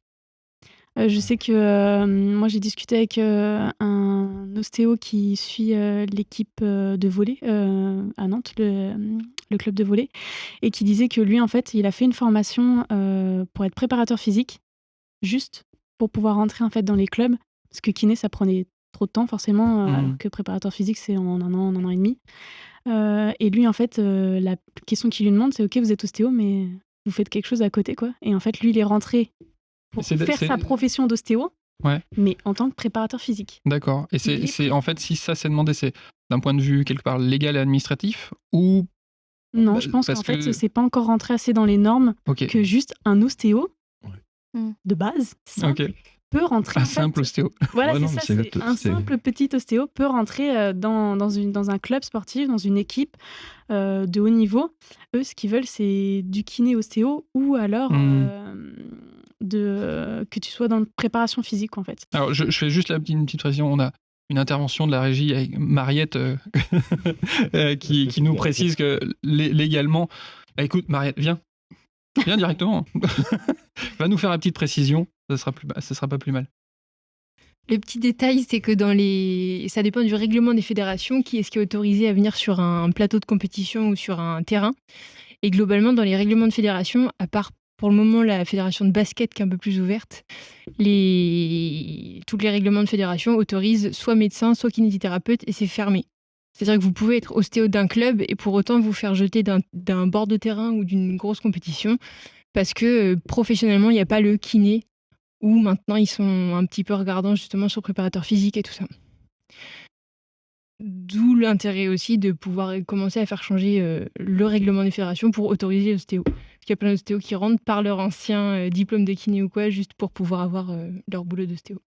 Ok, donc vaut mieux avoir plusieurs casquettes pour rentrer dans un club, quoi. Ou faire changer les mentalités des fédérations. Voilà. Je dirais d'abord ça, parce qu'au final, si tu te fais une casquette juste pour pouvoir faire ton boulot d'ostéo, alors c'est bien, parce qu'ils auront, ils auront ton travail, mais autant, je pense, travailler au niveau des fédérations et leur montrer que l'ostéopathie vaut le coup, plutôt qu'on doive tous faire un double diplôme, juste l'histoire de pouvoir pratiquer notre métier. Mais par contre, c'est faisable. C'est carrément faisable d'intégrer par exemple les équipes de France en tant qu'ostéo. Il y en a, mais c'est encore le piston. Mais donc c'est la seule façon d'être ostéo exclusif en tant que ostéo d'une fédération ou un truc comme ça. Ok. Et c'est vrai que quand tu rentres, comme tu disais, dans par exemple, les équipes de France ou autres, il faut que tu aies par exemple un athlète qui est, on va dire, dans les meilleurs de l'équipe qui disent ouais, mais ça, c'est mon ostéo et moi, je veux que lui. Ok, si vous voulez me garder, vous prenez lui avec. Et il y a beaucoup d'ostéopathes, que ce soit dans le foot ou dans le rugby. Je pense que c'est plus dans ces sports-là pour l'instant, parce que c'est des sports qui sont assez élevés. Je pense le basket aussi. Moi, dans le Pinta, c'est pas un sport qui est très connu, donc niveau financier, c'est pas les mêmes. On joue pas sur les mêmes balances, je pense. Qui dit si moi je viens, vous prenez mon ostéo et puis je sais pas, vous prenez, je sais pas trop ce qu'ils demandent, un préparateur physique peut-être, mais et donc en fait c'est comme ça aussi que des fois les ostéos ils arrivent à rentrer, c'est l'athlète est accroché à cette personne-là et c'est genre si je viens, il vient quoi. Okay. Et c'est comme ça que ça te met un pied à l'étrier aussi. Je suis d'accord, j'ai fait un DU d'ostéopathie du sport et on a donc côtoyé beaucoup d'ostéopathes qui étaient dans des clubs assez prestigieux et effectivement la plupart en fait ils sont rentrés parce qu'ils étaient l'ostéopathe de quelqu'un, d'un joueur en particulier et donc plutôt des sports qui brasse pas mal d'argent et où le club peut pas se permettre de perdre le joueur et donc il a un poids énorme. Il dit soit il vient, soit je m'en vais quoi. Donc, je suis complètement d'accord avec toi. Donc basket, football, c'est le genre de sport quoi où ça a pu. Alors on pourrait dire c'est éthiquement c'est douteux, mais quelque part ça a permis à certains ostéos de montrer que c'était possible de travailler en bonne entente avec les autres. Mais quand ça se passe comme ça, généralement au début il y a des frictions quoi. Oui, justement, ça se passe comment dans les clubs quand il y a plusieurs professionnels de santé est-ce qu'il faut, comment ça se passe en fait? Alors du coup, je me permets. Je pense que ce sera plus à même de répondre à ça. Parce que du coup, c'est ton intégration dans le staff. Et ça dépend du staff. C'est vraiment staff défendant. J'ai l'exemple par exemple de joueurs de foot qui en fonction des équipes, je prends l'exemple du Bayern, qui ont une prise en charge vraiment, qui pour moi est exceptionnelle. C'est en fait, ils prennent le joueur et il y a tout le monde dans la même salle et il y a médecin, kiné, ostéo, machin, et ils disent bon, qu'est-ce qu'on en fait? Et là, ils prévoient le plan de traitement. Donc là, c'est hyper intéressant. Et après, moi, je vais te prendre du coup mon exemple, je vais te parler de ce que je connais. C'est toujours doser l'ego des gens. En bon ou en mauvais. Hein. C'est toujours compliqué de dire ouais, mais moi j'aimerais bien faire ça parce que moi ça me paraît intéressant. Et dans ces cas-là, il faut que tu parles aussi avec le prépa physique qui disent ouais, mais moi j'aimerais bien avoir cette place-là aussi. C'est toujours dans l'intérêt du joueur. Hein. Mais ouais, moi j'aimerais bien faire ça, je trouverais ça pertinent. Ouais, mais derrière le cabinet médical qui fait chier. Ouais. Et qui dit moi je voudrais bien faire ça. Et derrière, faut que le joueur soit dispo. Ouais. Le joueur ou la joueuse. Faut que c'est toujours cette intégration, elle est compliquée parce qu'il y a le médical pur et dur, mais derrière le médical et les performances, enfin et les compétences des gens, bah t'as des gens. Et des fois ça peut être ça qui est compliqué.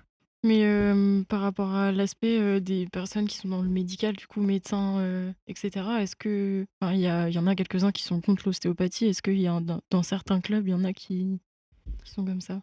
Alors moi, pour le coup, je vais pas parler des clubs sportifs, mais j'ai déjà fait des conférences en fait chez les fusiliers marins et les commandos marines à Lorient.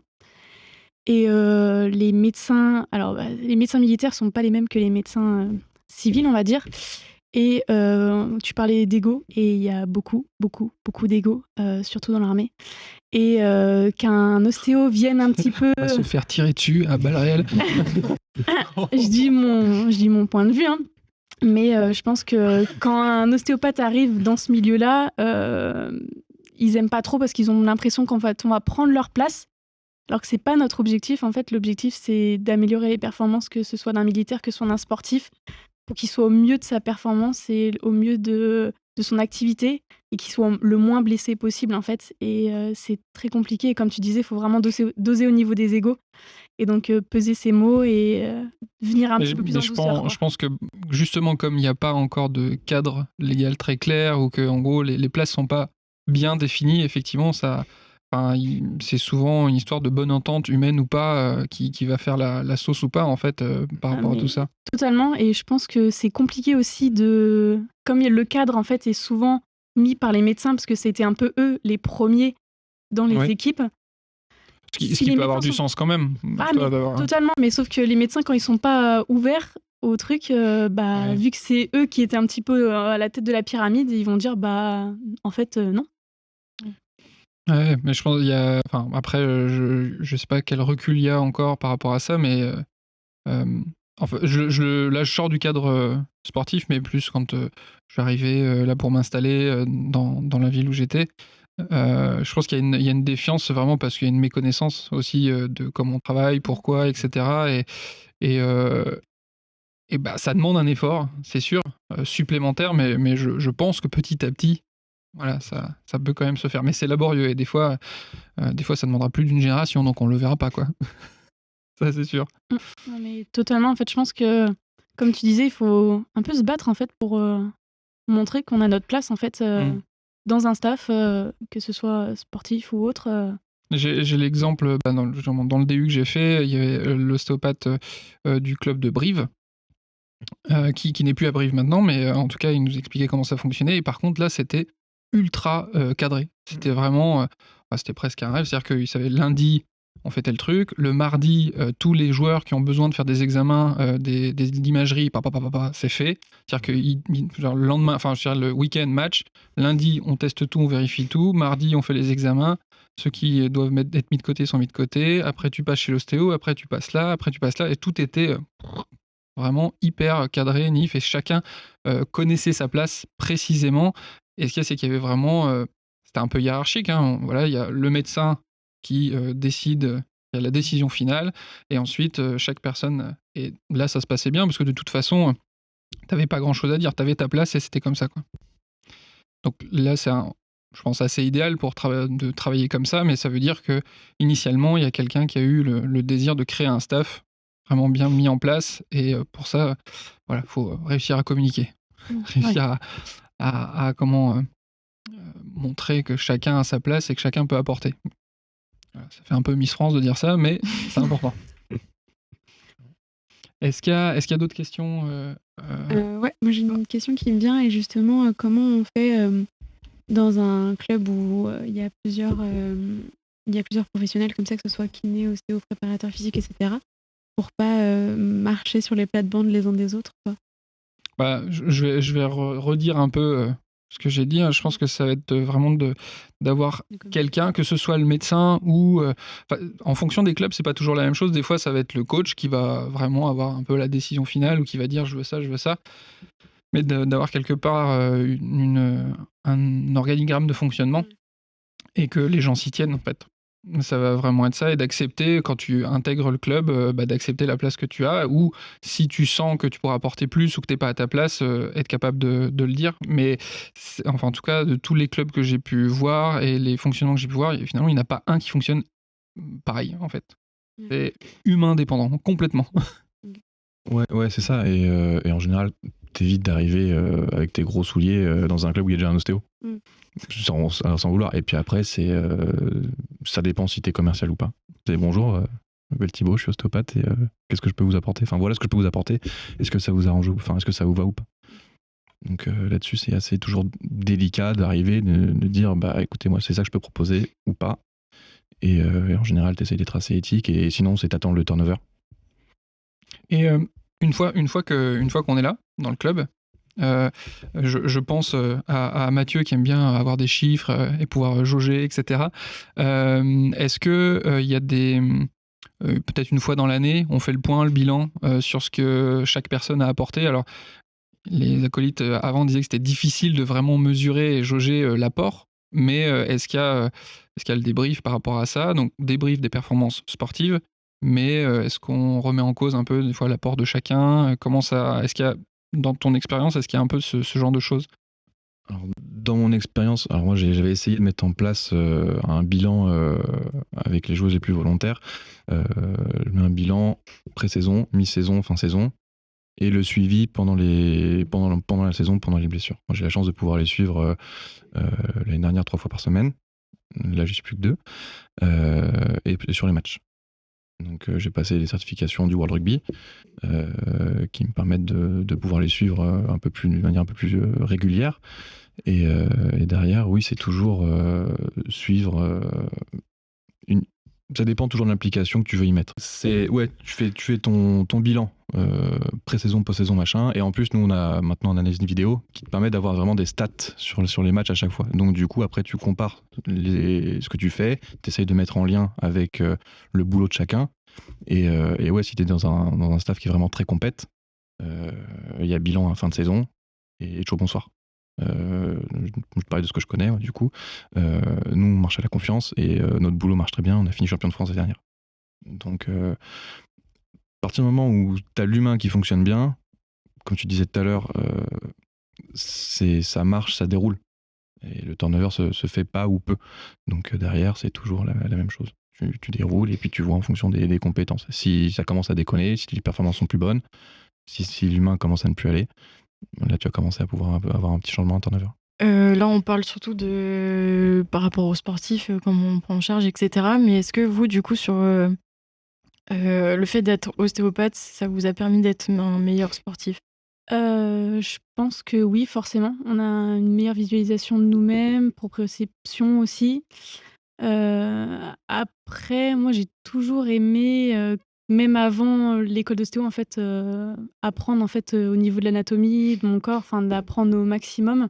Moi, je sais que le pentathlon, c'est vraiment un sport à maturité tardive, parce que c'est quand même 5 disciplines, que c'est beaucoup physique, mais c'est beaucoup technique aussi. Donc, il faut bien se connaître. Donc, forcément, de faire les études, ça m'a permis de me connaître encore mieux et de le reporter un peu sur mes disciplines par rapport à ça. Mais moi, l'ostéopathie, c'est depuis que je suis en 4e que j'ai voulu faire ça. Donc, j'ai toujours en fait baigné un peu dans la médecine, dans le médical. Et donc, déjà de base, même au lycée ou autre, je faisais des recherches un peu pour performer moi, en fait, physiquement, quoi. Et puis moi, j'ai jamais été bon sportif. Donc, alors, est-ce que de très mauvais sportif, t'es passé à un peu moins mauvais Plutôt dans la curiosité, dans le ça vient avec l'âge. Ce que je te rejoins sur la maturité tardive, c'est que du coup tu arrives à mettre en lien donc le ressenti que tu peux avoir que tu n'avais pas forcément quand tu étais plus jeune. Ça se fait un très bon lien avec le début d'émission avec la course, c'est que tu commences à te connaître, et nous on a la chance de pouvoir apprendre à se connaître et en plus de comprendre pourquoi. Et donc ça, par contre, tu deviens pas forcément meilleur sportif, mais plus intelligent.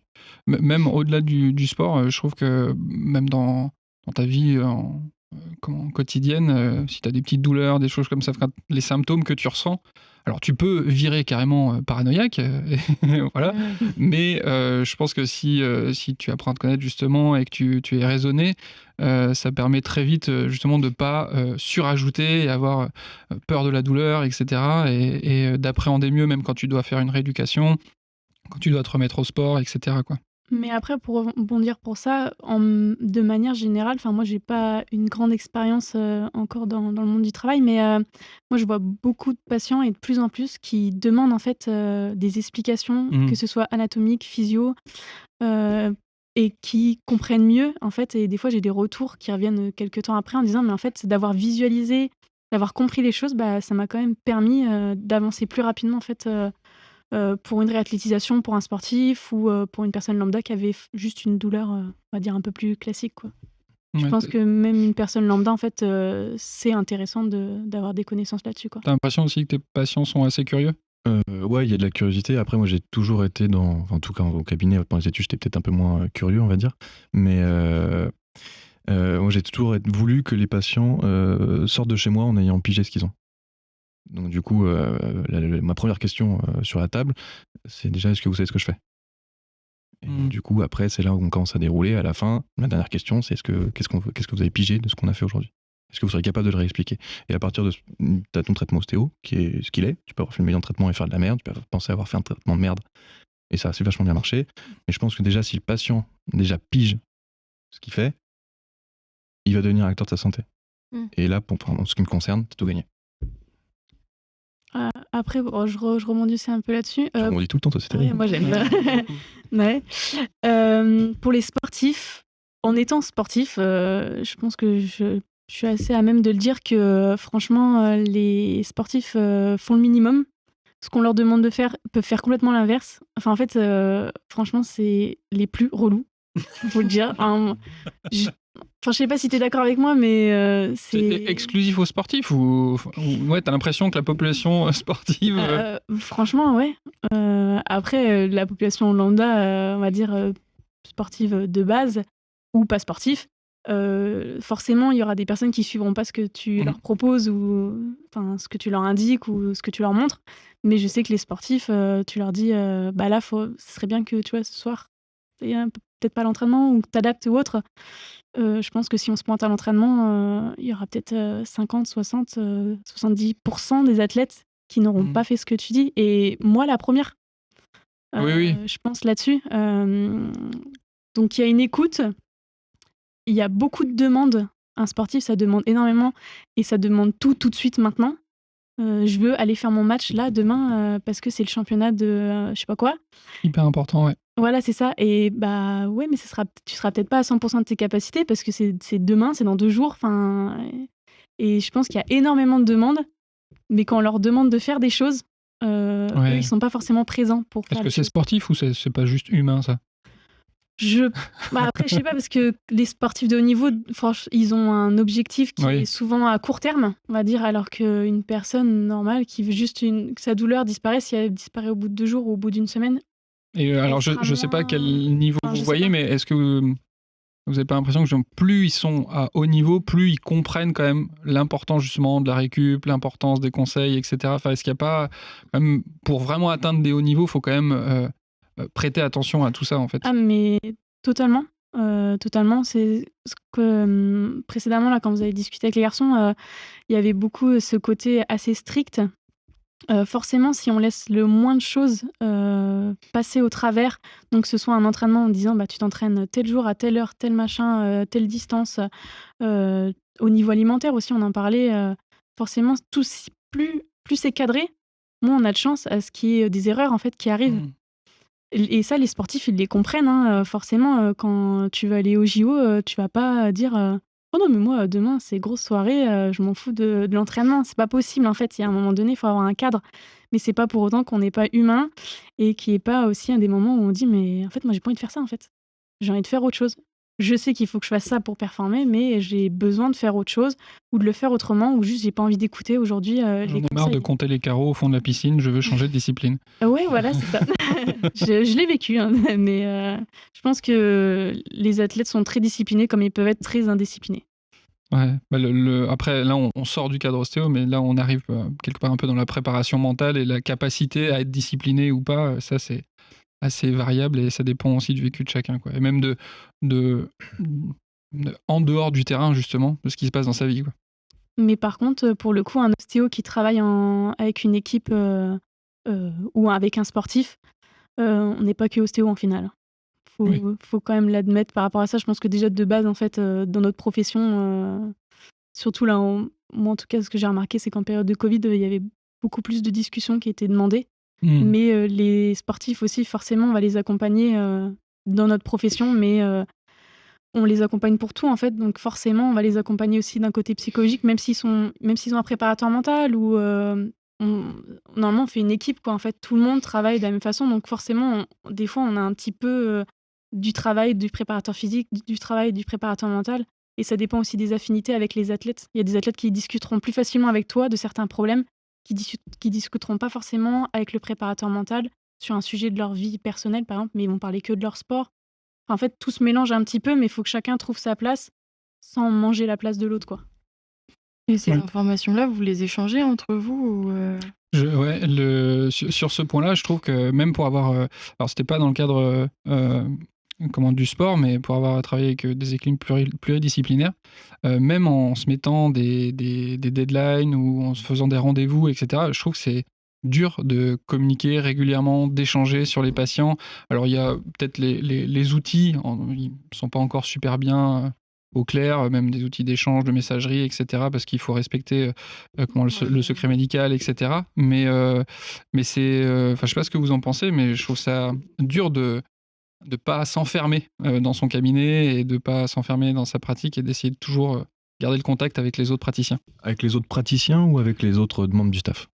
Alors, moi, je parlais autres praticiens parce que là, je suis plus dans une équipe, mais je pense que on peut retrouver un peu la même chose, quoi, quand on travaille avec une équipe de praticiens dans un cabinet pluridisciplinaire ou dans un staff, quoi.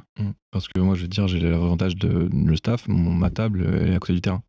Ok. J'ai déjà un petit local. T'as un petit parapluie quand même au-dessus Ouais. Non, je prends une joueuse, je lui dis t'attends, et puis voilà. Non, j'ai un local où j'ai ma table et je peux soigner, je peux traiter directement direct. Donc du coup, j'ai le coach, je fais Fabrice et voilà. D'accord. T'es en train de dire que finalement le lieu, le cadre, le local, en fait, là où tu es, au final, favorise beaucoup ça, quoi.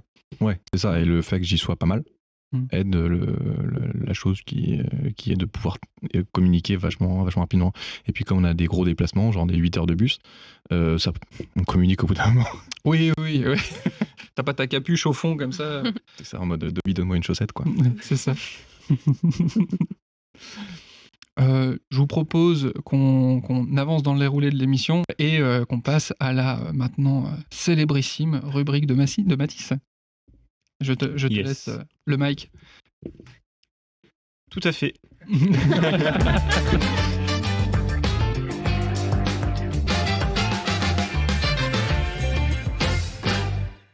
On connaît la chanson, le travail, c'est la santé.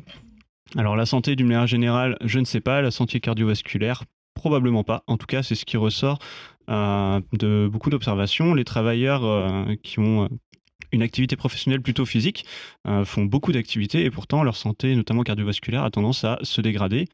C'est ce qui s'appelle donc le paradoxe de l'activité physique.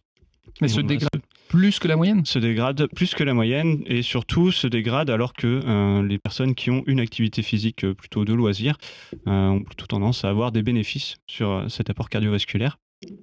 Il y a donc quelque chose qui se passe assez différemment entre les deux et je vous propose d'aller voir dans un petit article qui est sorti en 2018 sur le paradoxe de l'activité physique, 6 raisons pour lesquelles l'activité physique au travail ne confère pas les bénéfices sur la santé cardiovasculaire. Restez, la 5e va vous surprendre. Effectivement, ne confère pas les bénéfices cardiovasculaires apportés par l'activité physique de loisir. Oui, moi déjà, je suis pas hyper sportif, rien que de lire une phrase aussi longue que ça, j'ai un demi-poumon qui a explosé. c'est pas vraiment un article de recherche scientifique dans le sens plutôt commun du terme. En fait, c'était un éditorial paru en 2018 dans le British Journal of Sport Medicine qui récapitule 6 hypothèses donc sur ce paradoxe de l'activité physique pour orienter un petit peu les suites de la recherche. Ça se base quand même sur ce qui a déjà été fait auparavant pour orienter un peu la suite des recherches. C'est parti, numéro 1. L'activité physique au travail est en général soit de trop faible intensité, soit de trop longue durée. Pour une activité de courte durée, il faudrait atteindre au moins 60 à 80% des capacités maximales aérobie. Et en général, c'est pas atteint sur les activités de courte durée, ou au contraire, il faudrait pas dépasser 30-35% de ces capacités-là sur des longues durées. Et comme les gens travaillent en général entre 8-10 heures, souvent c'est dépassé et donc ça devient plutôt délétère. Deuxième hypothèse avancée, l'activité physique au travail élève le rythme cardiaque d'une manière générale sur 24 heures. Or, un rythme cardiaque trop élevé trop longtemps a tendance à être un facteur de risque cardiovasculaire.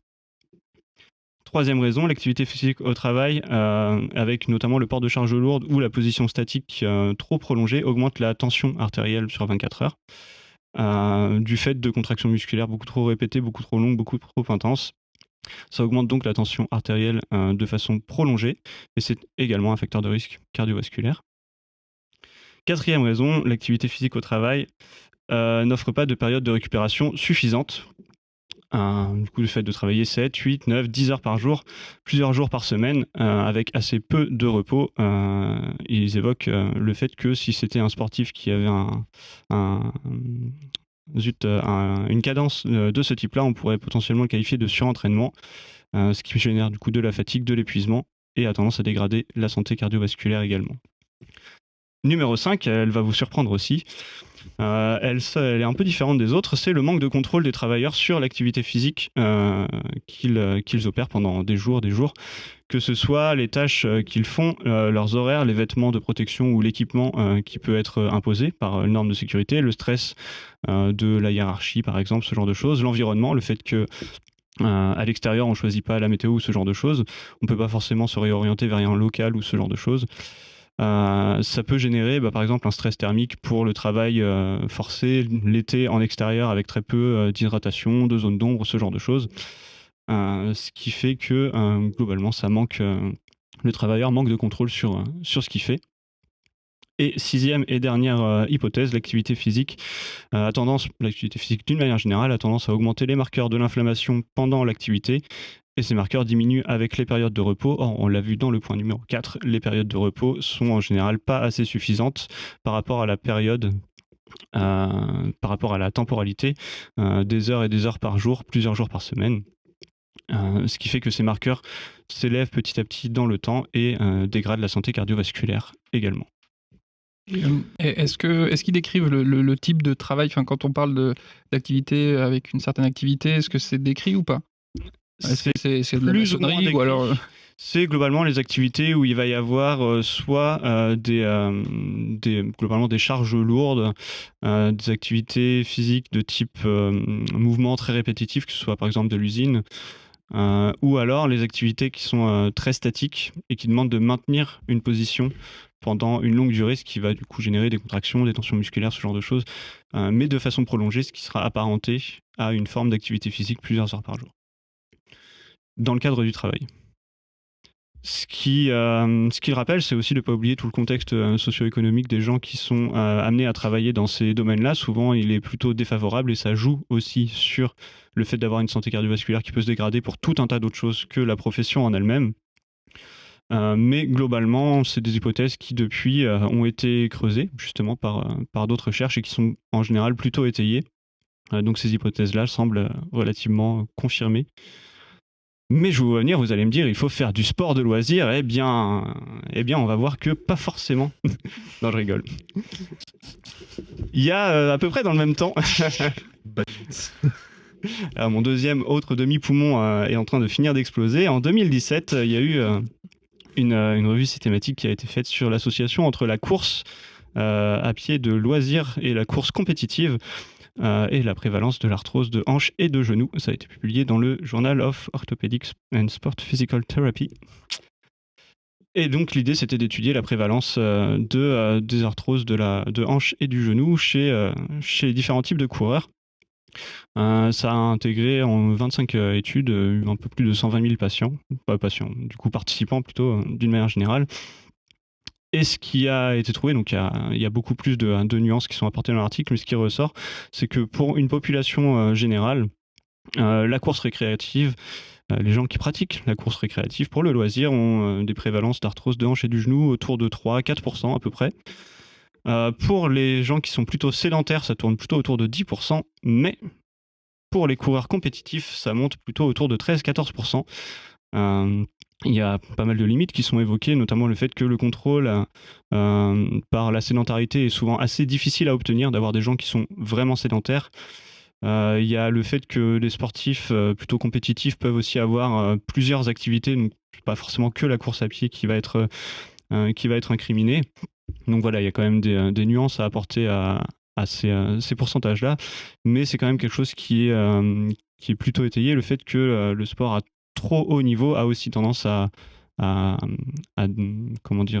augmenter ce genre de risque. Alors, l'arthrose et la santé cardiovasculaire, c'est pas vraiment la même chose, donc comparer l'un et l'autre, ça a quand même ses limites.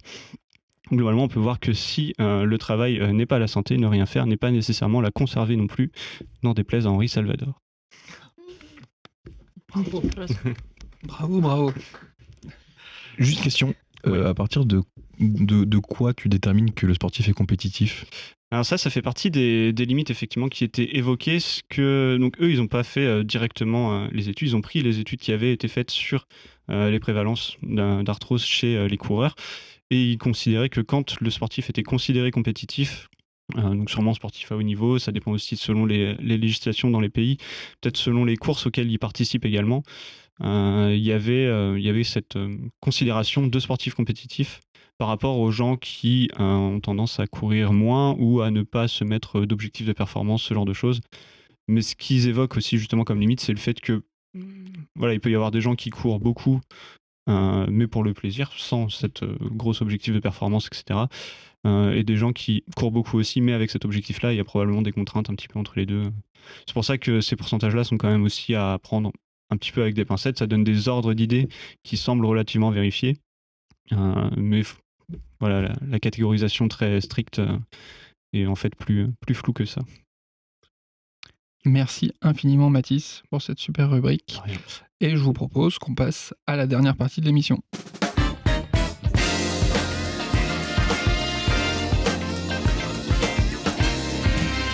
Donc nous voici pour la dernière partie de l'émission. On retrouve nos différents intervenants. Alors déjà, merci d'avoir participé, tout ce que vous avez partagé. Et puis j'aimerais terminer de manière plus légère en vous demandant une question. Peut-être que ça va être à brûle pour point, mais si vous aviez un conseil à donner, ou si vous demandez quel était le meilleur conseil qu'on ait pu vous donner par rapport à votre pratique en ostéo ou par rapport à votre prise en charge des sportifs. Est-ce qu'il y a des choses qui vous viennent en tête par rapport à ça, ou quelque chose que vous suivez qui vous aide régulièrement dans votre pratique, ou une manière de faire ? Moi, le conseil que je donnerais qui marchera pour les sportifs et enfin pour l'ostéopathie, c'est de rester assez humble sur ce qu'on fait. C'est comme vous le disiez très bien tout à l'heure, c'est qu'il n'y a rien qui est sûr, il n'y a rien qui est prouvé à 100%, et que on peut être persuadé d'être le meilleur du monde. Restons humbles, et que l'ego en ostéopathie est plutôt présent. Ouais. Et que restons à notre place. On peut faire des trucs super, soyons en persuadés, c'est un très beau métier, c'est génial, mais soyons humbles. Ouais, je me rappelle plus quel prof m'avait dit ça, mais la différence entre Dieu et un ostéopathe, c'est que Dieu se prend pas pour un ostéopathe, c'est ça, hein ? Restez humble, je suis bien d'accord. Moi, j'ai l'impression, pour rebondir là-dessus, que plus je pratique, plus j'apprends des choses, moins je suis sûr des choses. Vraiment, constamment, c'est de pire en pire. Et autant avant, j'étais pas à l'aise avec les patients, justement, parce que je me dis, putain, en fait, je me rends compte que je suis pas sûr de ce que je fais tout le temps. Autant maintenant, j'ai plus trop de scrupules, on en discute assez, et c'est bien, et finalement, cette honnêteté, je pense que ça leur plaît beaucoup. Et justement, ça les oblige à être un peu plus acteurs de leur santé, quoi. Ouais, moi je pense alors, c'est pas tellement sport, mais l'aspect communication est indispensable, que ça soit avec le patient. Tu parlais d'expliquer tes traitements, etc. Moi en tout cas, je trouve que c'est hyper bénéfique et qu'il y a des retours très positifs. L'aspect un peu cartésien me fait toujours émettre des hypothèses, donc j'émets des hypothèses clairement auprès du patient et en fait on part sur certaines hypothèses. Et ça plaît bien parce que ça permet de savoir où on va et puis qu'est-ce qu'on fait. La communication avec les autres professionnels de santé, c'est vraiment super et en fait, je me rends compte que plus je communique ouvertement avec des vrais points d'interrogation, plus les autres ont envie de venir vers moi parce que Ça, j'avais vraiment cette inquiétude et cette crainte en tout début, mes premières années de praticien, en me disant bah, si je vais voir les autres, voilà, si je dis une connerie ou si je dis que je ne sais pas un truc, voilà, ils vont me prendre vraiment pour un branquignol. Et effectivement, je suis d'accord avec toi. En fait, avec l'expérience, plus j'ai osé dire et plus j'ai posé des questions avec d'autres professions, hein, médecin, kiné, en étant très honnête, plus le dialogue s'est établi de manière franche, honnête, et j'ai appris beaucoup de choses et ça a été plutôt bénéfique pour le patient, quoi. Alors, est-ce que je peux rebondir? Vas-y. Parce que c'est le thème de la soirée. En fait, n'ayons pas peur d'aller discuter parce que en ayant côtoyé beaucoup de médecins, de dentistes, de machin, je leur sortais des phrases parce que du coup en ostéo, il faut absolument qu'on soit légitime, genre des termes hyper scientifiques. Tu notais, tu réfléchissais chaque phrase. Ah, c'est ça, je me disais, mais il faut absolument que je sorte le bon terme de machin, de ptérygoïdien latéral, machin, et ils me regardent, ils font. Mais l'œil du veau dans la luzerne, c'est des trucs, mais qu'est-ce que tu me racontes? Eux, ils se tapent 10 ans, ils ont des trucs, ils ont tout oublié, alors que nous, du coup, on est à fond dans le truc. Donc, disons qu'on ne sait pas, mais n'ayons pas peur d'aller les voir, quoi. On est légitime. D'autres choses? Catégorisation de la douleur, alors c'est pareil, on n'est pas dans le sport, mais ça va aider à mieux prendre en charge le patient, d'identifier quel type de douleur il présente, pour savoir si c'est de notre ressort ou éventuellement renvoyer. On n'a, à mon avis, pas assez parlé des kinés là, ici. Mais moi, je travaille vraiment beaucoup en équipe avec des kinés parce qu'il y a certaines pathologies, certains troubles que je peux pas prendre en charge en ostéo et il faut que je sois capable de leur renvoyer, quoi. Ouais, ça va dans ce sens-là aussi, s'intéresser peut-être à alors discuter avec les kinés, communiquer avec les médecins, etc. Mais aussi s'intéresser à ce qu'ils font, auprès de quelle population et comment ils le font, quels sont leurs mécanismes d'action. Ça nous aide aussi à réorienter les patients en fonction de quelle catégorie de patients, comment on a classifié les plaintes des gens, d'essayer de trouver une stratégie en fait avec eux. Ça, je trouve que ça aide beaucoup et donc dans ce sens-là, je recommanderais de se former, mais pas qu'en ostéo. Et j'ai surtout envie de dire, surtout pas qu'en ostéo. Ouais. Mais d'aller piocher à droite à gauche, chez les podologues, chez les kinés, chez les médecins, et d'autres professions que j'oublie certainement. Mais comment eux, ils travaillent, parce que parfois, on voit une pathologie ou une plainte, on regarde tous la même chose, mais on comprend différemment. Et ça se trouve, ça marchera avec tout le monde. Et donc, peut-être qu'il y a des choses à prendre à droite à gauche, quoi. Ouais, je rebondis vraiment là-dessus. Ouais, pardon. C'est le thème du soir. Voilà, c'est les sports. C'est vraiment énorme. Avoir fait quelques formations à droite à gauche dans le sport, on rencontre des kinés, on rencontre des médecins, et c'est hyper intéressant de se rendre compte de leur façon de penser, justement, et d'avoir un abord hyper facile dans une formation, en fait. On se rend compte que eux, ils sont pas au même niveau que nous, mais ils se posent aussi des questions sur tu fais quoi comme traitement, le kiné à côté, en fait, moi je sais pas comment il fonctionne le podologue à côté. En fait, je sais comment il fonctionne, j'ai qu'une idée, mais je sais pas vraiment. Lui, il fonctionne différemment, etc. Non, comme tu disais, rencontrer les professionnels de la santé, c'est hyper intéressant. Quand on est jeune, on est vraiment stressé parce qu'on a l'impression de ne pas être légitime, on n'a pas d'expérience. En fait, on connaît pas bien leur profession à eux. Les médecins, c'est un boulot monstrueux. Ils prennent en charge absolument toutes les pathologies. C'est l'entonnoir géant qui va rediriger vers tout le reste. Ils ont une pression énorme. D'ailleurs, dans chaque ville, dans pas mal de villes, vous avez des réunions interprofessionnelles où vous rencontrez un peu tout le monde. Et la dernière réunion que j'avais faite, je vais pas m'étaler, mais on devait faire une caricature de chaque profession. C'était très intéressant. On se rendait compte que le médecin, c'est Il avait un melon comme ça. Il avait des bottes comme ça. Il avait un sac à dos énorme parce qu'il avait une pression de toutes les professions médicales, etc. Donc, rencontrer les gens autour de chez vous, faire de la formation. Et puis, côté humble, je dirais être toujours dans le conditionnel quand vous proposez quelque chose aux patients. Rien n'est sûr. Alors, essayez. Bon, écoute, voilà, magnifique résumé. Merci Mehdi. Non. Est-ce que vous avez éventuellement des petites recommandations qui soient éventuellement dans le cadre de l'ostéopathie ou pas, mais des choses qui vous ont stimulé ces derniers temps, qui vous ont apporté intellectuellement ou dans votre pratique, que ce soit des podcasts, que ce soit livres, vidéos. On en a un petit peu parlé avec Clément qui normalement mettra des références. Il y a des sites comme Le Pape qui donne régulièrement des articles dans plein de domaines autour du sport. Après, moi, dans le milieu de la natation, vous avez des sites beaucoup en anglais et For Less Swimming, ils sont très bien. Sur la course à pied, on a parlé de la clinique du coureur. En français, il y a, alors c'est en anglais, c'est Light Fit Running, mais il parle en français. Et ensuite, c'est beaucoup de suivi de sites de kiné qui sont très productifs sur des synthèses de différentes études. Vous avez SCI Sport aussi, qui est plutôt très bien sur de la synthèse d'études dans différents domaines. Et je pense que si on veut bien suivre un sportif, il faut quand même avoir des notions de base sur la gestion de la charge d'entraînement et la mise en place d'une planification. Ce qui est un domaine très complexe, qui à mon avis est difficile à bien maîtriser. On n'a pas parlé du tout de ça, mais il y a des sites comme Nolio, qui permettent de suivre des athlètes avec, différentes variables. Mathieu en a parlé tout à l'heure, les différentes variables qui peuvent influencer, la performance. Donc il y a aujourd'hui des logiciels qui permettent d'essayer de faire des petites synthèses pour comprendre pourquoi le sportif il est performant, pourquoi il se blesse. Et donc là, c'est très mathématique.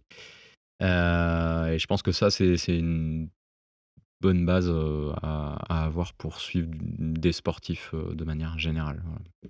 La gestion Ok. de la charge d'entraînement, de l'entraînement au sens large du terme.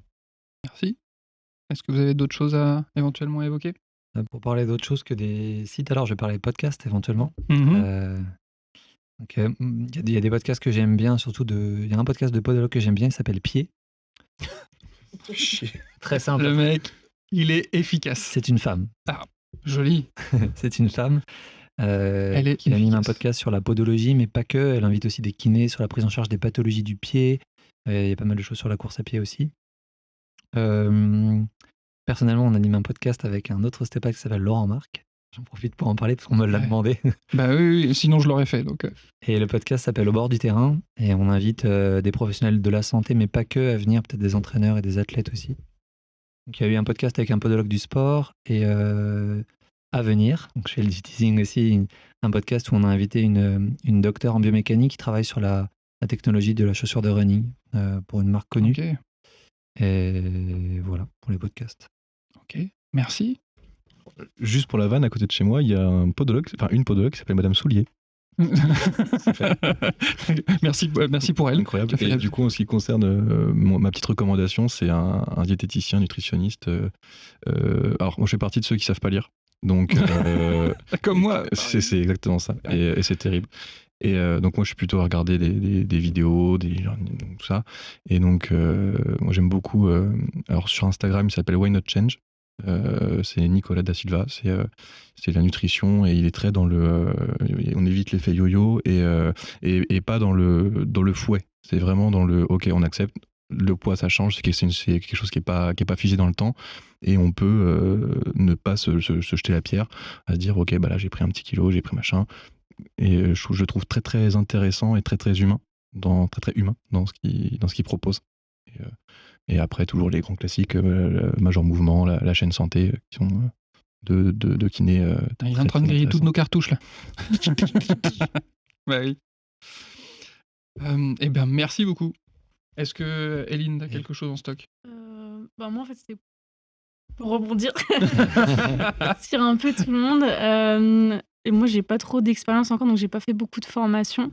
Mais le fait de dire qu'on sait pas, nous, on nous l'a beaucoup répété à l'école, de dire aux patients ou à des professionnels de santé, bah je sais pas, donc je vous renvoie vers vous, ou même aux patients de dire bah je sais pas trop, mais on va chercher. Enfin, pas je sais pas, mais je vous laisse un peu tomber. C'est je sais pas, on va creuser un peu là-dessus. Et aussi le fait de jamais rester sur ses acquis. Enfin, moi, je sais que ça fait pas longtemps que je suis sortie de l'école, mais je suis toujours intéressée de savoir, on en discutait tout à l'heure, de faire des nouvelles formations, qu'est-ce qui est intéressant pour la pratique qu'on fait et la patientèle qu'on reçoit. Donc, jamais rester sur ses acquis. Top. Voilà. Eh ben, merci à tous. Moi, j'ai passé une super émission. J'ai appris plein de trucs. Je vais peut-être me remettre un peu dans les calculs et les observations. Et puis donc, je vous dis à bientôt dans une prochaine émission. N'oubliez pas, si vous avez apprécié l'émission, de liker, vous abonner, éventuellement partager ou commenter pour nous faire des retours, pour qu'on améliore les choses ou qu'on réponde à de nouvelles questions ensuite. Merci Thibaut de faire la speakerine à côté et de montrer tout ça. Et donc, je vous dis au revoir et à bientôt pour le prochain épisode. Ciao. Au revoir.